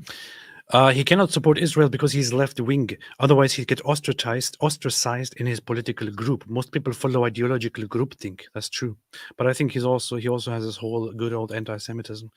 Moroni and Homa, two-state solution will not ever happen while UNRWA operates there. This is true. AP only way to teach Cenk Israel-Palestine history is by force, sending him to an education camp like Xinjiang. US should swap him for an Uyghur from Xinjiang. Yeah, I don't know, man. I think some people just need to be told to learn something. Melikamu Avram said best live on YouTube. Thank you. Appreciate it. That's true. That is actually verifiably true. It has been scientifically proven to be true as well. Velvet Jazz, anyone who has survived the gaslighting of narcissistic abuse knows exactly what Hamas' twisted game is here. This is true. Malkamo Avraham, IDF spokesperson exposes Hezbollah finance hub underneath a hospital in Beirut. Need to check that out.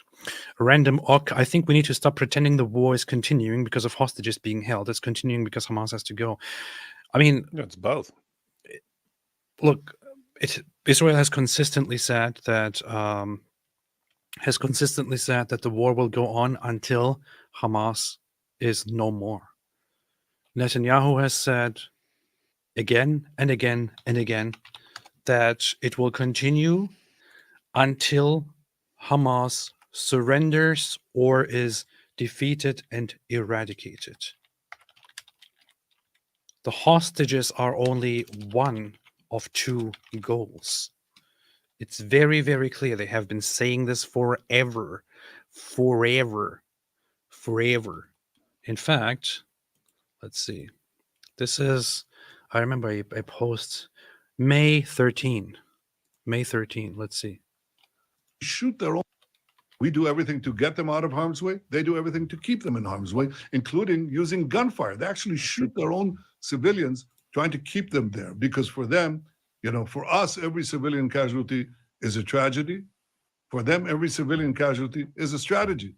So they don't give a hoot about their civilians, and they're responsible for those deaths. But nevertheless, even though we're faced with such a cynical enemy, we've been able to keep the ratio of civilians to combatants killed. Again, everyone is a tragedy, but it's a ratio of about 1 to 1. Wait, this is I thought I posted a clip of this very same episode on Twitter before, but in the very same interview, he said that there are only two outcomes. There's only one outcome here, which would be the end of Hamas. Anything else is unacceptable, and Hamas can either surrender completely or they will get defeated. That's what he said here, and this was May 13th, long time ago. It has been consistently that Hamas needs to go. That's it. Elon says, AP, your West Bank idea is good, but adding more Muslims is risky. Many Israeli Arabs oppose Israel-led anti-Jewish pogroms in 2021. Yeah. I don't think that you should add huge chunks of the population to Israel, which is why I say strategic peaceful relocations, and then slow integration of those left. That would be my solution. Songs of Relief. Cenk is like one of those dumb mothers who always side with the spoiled youngest of the family because he's the baby and you should know better. Hey, stop being disrespectful to mom. Atlas Rain Gaming. Cenk trying to make the case that Jews attacked and raped thousands of Germans. What a tool. What a tool. He is indeed a very, very big tool. Urinating Broom said, urinating upon one another. That's what they do. The scary thing about this is seeing how dumb, average, well-meaning people can end up supporting actual terrorism and genocidal groups. This is very, very much true. That's the case. Backseat DS3, poor genocidal Jews throwing rocks at the rapidly multiplying Palestinian population. Yep, that's what they do. Goathub, did Mosab just drop an atomic truth bomb on Cenk? Bombs kill people. Yeah, he actually, I think it was a tactical nuclear strike, as Syrian Girl said. Yeah, Syrian Girl. I posted boohoo. AP, what if I posted boohoo heard you say boohoo? He may think you are stealing his identity. Be more considerate. He's as smart as Cenk. Yanan Dixenorma says, Mosab's eyes are strangling me through the screen. Frank B. Israel declassified locations of Hezbollah cash and gold stashes so the Lebanese can get the dollars. That's bathed. Oh, yeah, that was funny. They showed where they were hiding hundreds of millions of dollars in Lebanon. Anyone who wants, and they gave them a map. They said, here it is. Here's how you get in and all that.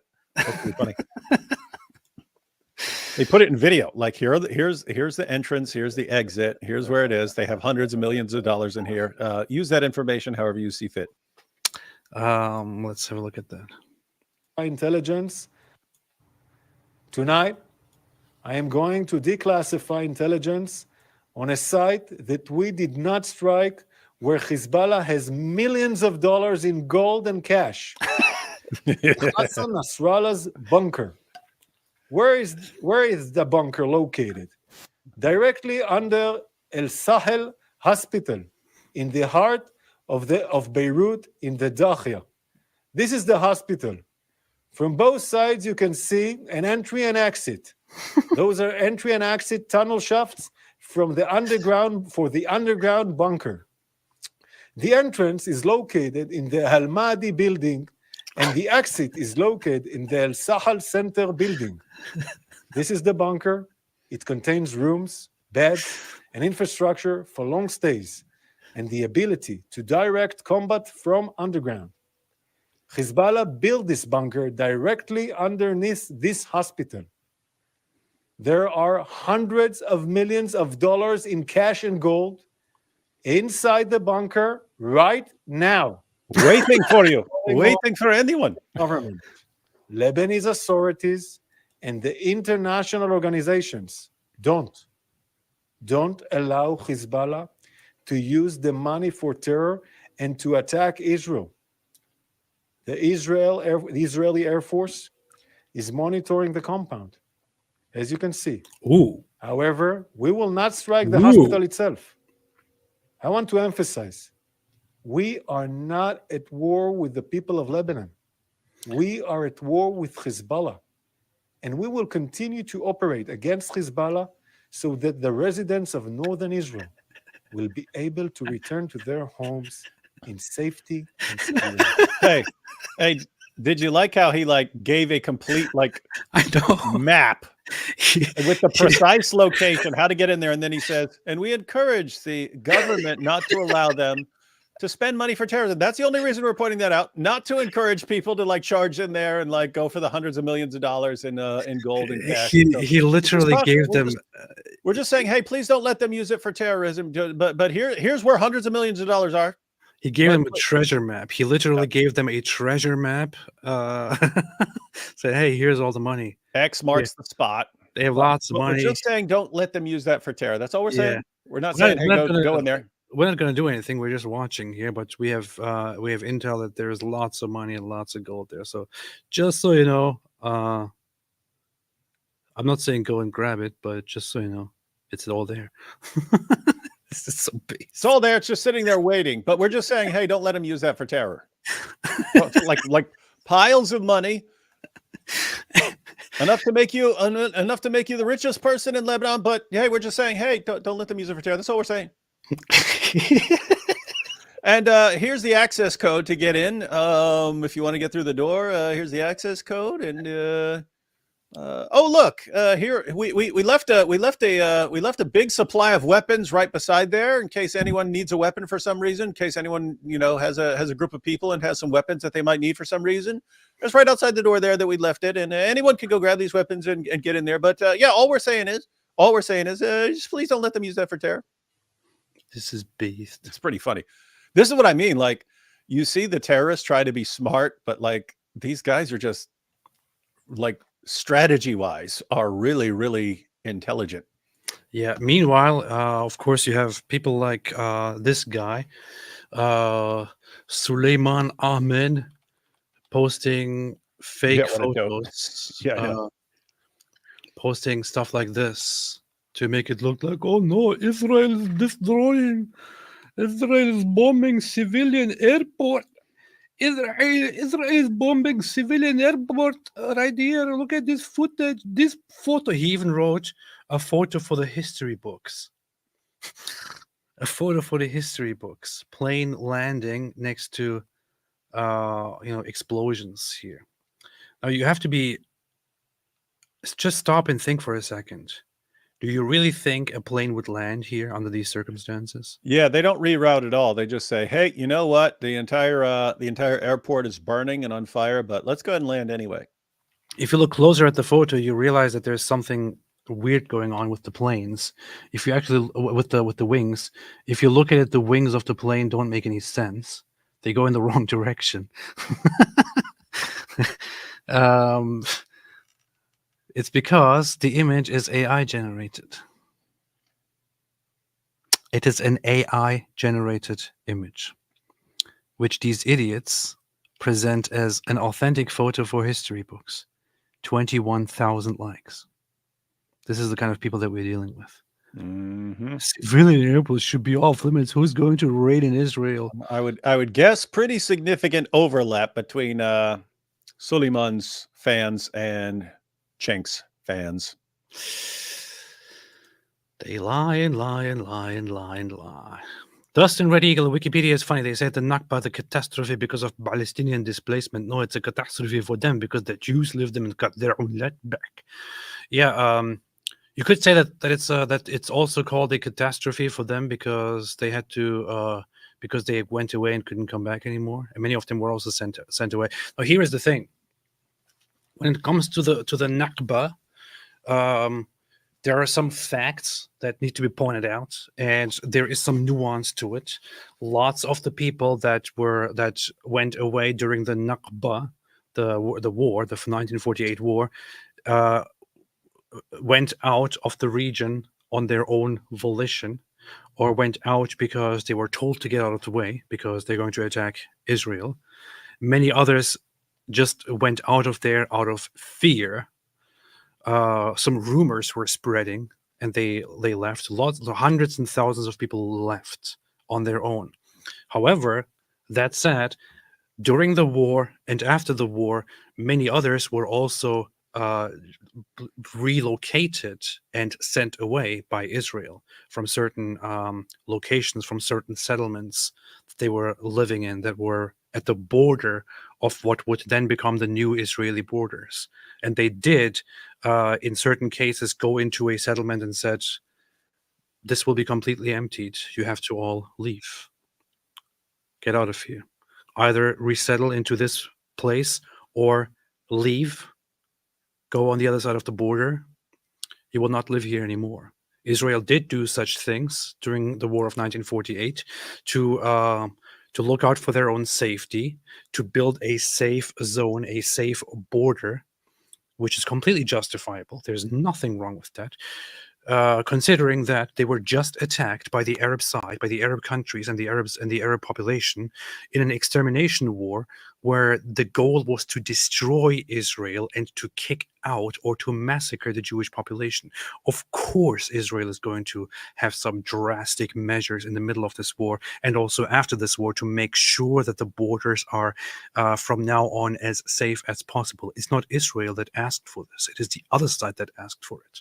So, yeah, lots of it is, most of it is people leaving without Israel telling them to leave, but partly also Israel taking care of them, and rightly so. What they should be doing by now is to get over it. They lost. There is no right of return. They can't come back. They lost. That's it. Israel can't risk having a bunch of people come back. Alhamdulillah.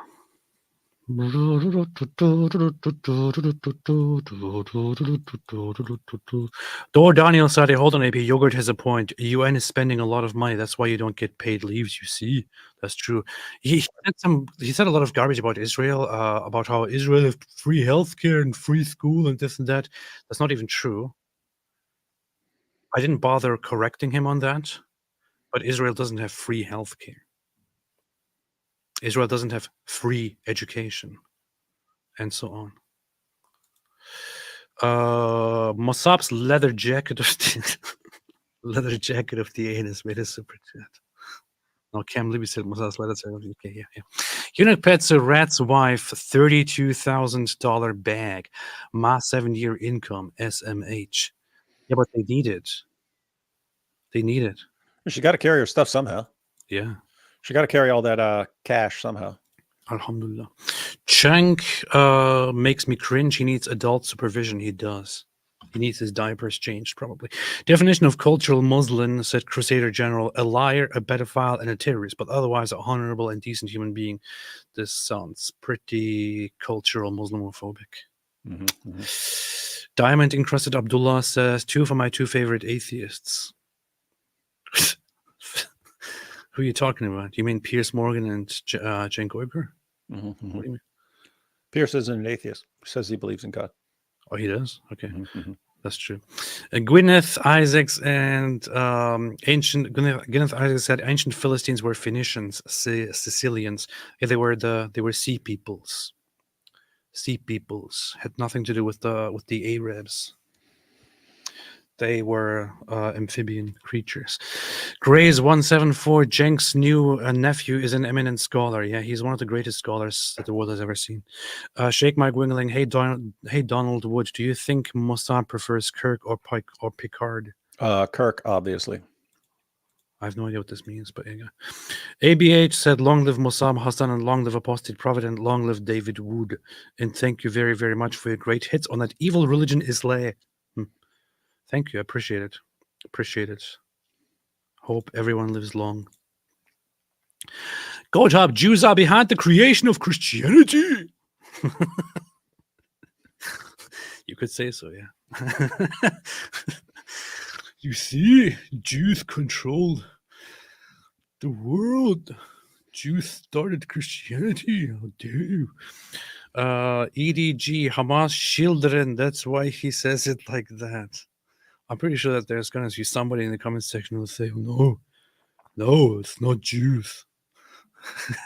I always like those people who, because of their dislike for Jews, want to pretend that it's not Jewish, that they don't hold on to a Jewish tradition, that their past is not, that they don't have something Jewish in their values that they so badly want to hold on to, while also disliking Jews.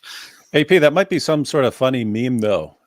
Like Israelis have children, Hamas has shieldren. Shieldren, oh my because God. they use them as shields. Get it, shieldren.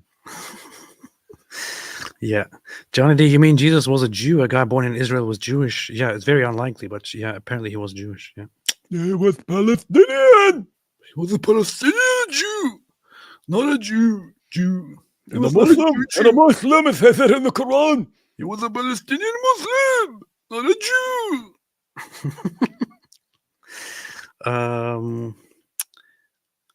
Alhamdulillah. Hamas shieldren.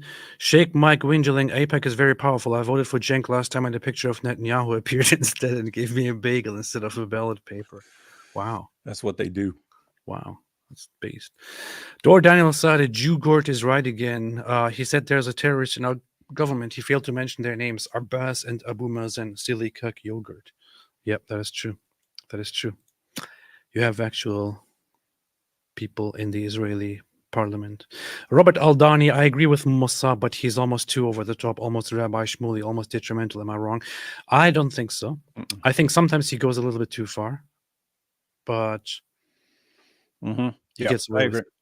I agree. He can pull it off. He can pull it off. And if anyone calls him on it, if anyone calls him on it, I mean, look at what the people did to me there. Look at what the people did to me, and look what they want to do to me. So don't tell me I'm over the top. That's what I'd say if I were him. Alhamdulillah. Alhamdulillah. Godhab says the AP household must be fun, filled with Jewish and Orthodox Christian items. I know, it's funny. It's like my wife is walking around nowadays with just all kinds of Christian stuff. She really got into it very, very, very, very bigly and very heavily and very deeply. She has a whole prayer corner that looks very based, and that also smells of incense all the time, and has all kinds of things there. And she's also always busy studying and reading and praying and stuff. And I'm walking around there with my Jewish things that I'm trying on. Yeah, wait for Jake Broncatella to hear that and come up with a new video. AP admits that his wife at the prayer area. You see? Is this destroying him psychologically? Why is he not talking about this? Why the whole world? Anyone doesn't know what we're talking about. Jake made a video that we watched a while back where he was. Oh my goodness, he's an agnostic, but she's a Christian. Is he going to kill her? What's going on? What's going to happen? It's after he became after all the Dawa channels started becoming gossip channels. Oh man. Dor Daniel said, FYI, comment section, don't disappoint on Piers video. I don't even want to check. Is it bad? They're making fun of Cenk quite a bit. Hujinta, Mosab saw the darkness in Islam and left noble. Cenk, an atheist, saw the same darkness but now identifies as a Muslim to play victim card in debates. I don't think that Cenk actually saw anything. I think that Cenk never had any idea about Islam, and he still doesn't know much about it. He's just an ignoramus. He's an idiot. That's it. Roblar75, is that a Zabiba on the nominal Muslim's head? I don't think so. I don't think he has a Zabiba. He just looks weird. Sarah James, another IDF genius move, almost as good as Operation Scrotum, explode him. It's not too easy. Awesome. Khalid Kipa meant much love. AP David Wood last post. Thank you. Appreciate it very much. Thank you. Very, very, very muchos. Muchos gracias. 76 Jaws. Have you checked that Twitch for over a year doesn't allow new Israeli accounts and kept quiet about it? I know the thing. This is the funny thing. You know, yesterday, remember when we talked about how you talked about it yesterday. We talked about how Twitch was apparently banning new registrations from Israel. Apparently, that was going on for a whole year. In October 2023, apparently they banned any new signups from Israel, and then supposedly through an oversight, never fixed it. So for a whole year, it was not possible for Israelis to sign up on Twitch. And now this exploded, and they were forced to make an explanation about how it was an oversight. Really messed up, man. Emily became a YouTube member. Welcome to the club, Emily. Just so you know, you can join, but you can never leave. Go to a prayer corner. You see, AP makes his wife pray in a corner. She could only pray in that corner. Candace Owens, get on those. I know. I said to her, if you are going to be a Christian, I'm only going to tolerate this under one circumstance, which is that you will be forced into a corner and pray there. That's it. Hey, yo. The open source intelligence monitor had two messages. They said, according to Channel 14, in addition to oil facilities, nuclear sites, military bases, and government buildings, the homes of senior Iranian officials have likely been added to the potential target list for an Israeli retaliatory strike. Retired Israeli Brigadier General Amir Avivi told ABC News today that the upcoming Israeli response to Iran's latest ballistic missile attack will be fierce, strong, and very surprising, with it marking the beginning of a war which is expected to last many months. And by war, they mean Israel bombing the crap out of Iranian targets and Iran launching failed rocket strikes in return. And every time they launch a rocket, watch the location of the rocket launcher get blown up by the IDF Air Force. Mm-hmm. Mm-hmm. Well.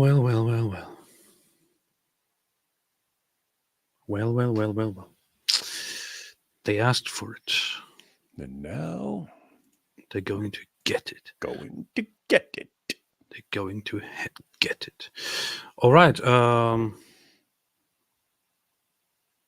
David, anything else? Nope. I'll be out of town for a few days, so you'll be on your own when stuff has happened. I'm guessing stuff's going to happen. No, nothing. Although I have to say, I don't know. Maybe I will have internet access, good internet access in a hotel. It's like 50-50 on whether you ever have good enough internet access. But we'll see what happens. If something huge happens, maybe I'll jump in. Yeah, in Mexico, you probably don't have good internet access, so we'll check. We'll see what happens. Inshallah. All right. That's that. This was an interesting show. Was much fun. It is totally based. It is totally based. Mosab always makes stuff fun. When does. have we watched anything by Mosab and it wasn't fun? And Cenk also makes things fun, but in a different way. He's always fun. And he's not just entertaining, he's also pretty much he knows how to do precision strikes, just like Israel, when it comes to arguing. Alhamdulillah. All right. Thanks everybody for watching. Hope everything goes well. Hope everyone has a fantastic rest of the day and night. Mosab has a language barrier that makes him look for extreme words without finding. I'm sure he wanted to say that he hate his children, not eat. No, he probably meant eat. But yeah, thanks everybody. Here's somebody again trying to say free Palestine. I'm not interested. Stop with the scam. I don't buy it. You're saying free. No, we agree. Free Palestine. Free Palestine. Free if you want Palestine free, from if you want Hamas, free from Hamas terror. If you want to give me a free Palestine, give it for me free. Stop advertising it. I'm not going to buy one, get one free. I'm not interested in any of that. I don't want it. I don't like it. Go give it to somebody else. Donate it. I don't know what you want to do. If you don't like it yourself, just give it away. I don't know. Anyway, thanks everybody for watching. Thanks for joining. And as always, you're sitting there watching Netflix. Oh, sorry, that was the wrong button. As always,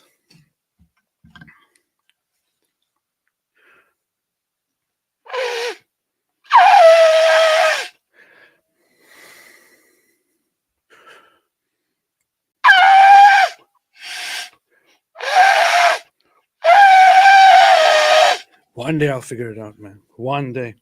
No, I understood that. I can fully translate shofar. You said stay away from Islam. I could understand. Oh it yeah, perfectly. exactly. See, there we have it. But here again, for those who didn't understand the language here, due to the language barrier here, you have it once again in English. Stay away from Islam.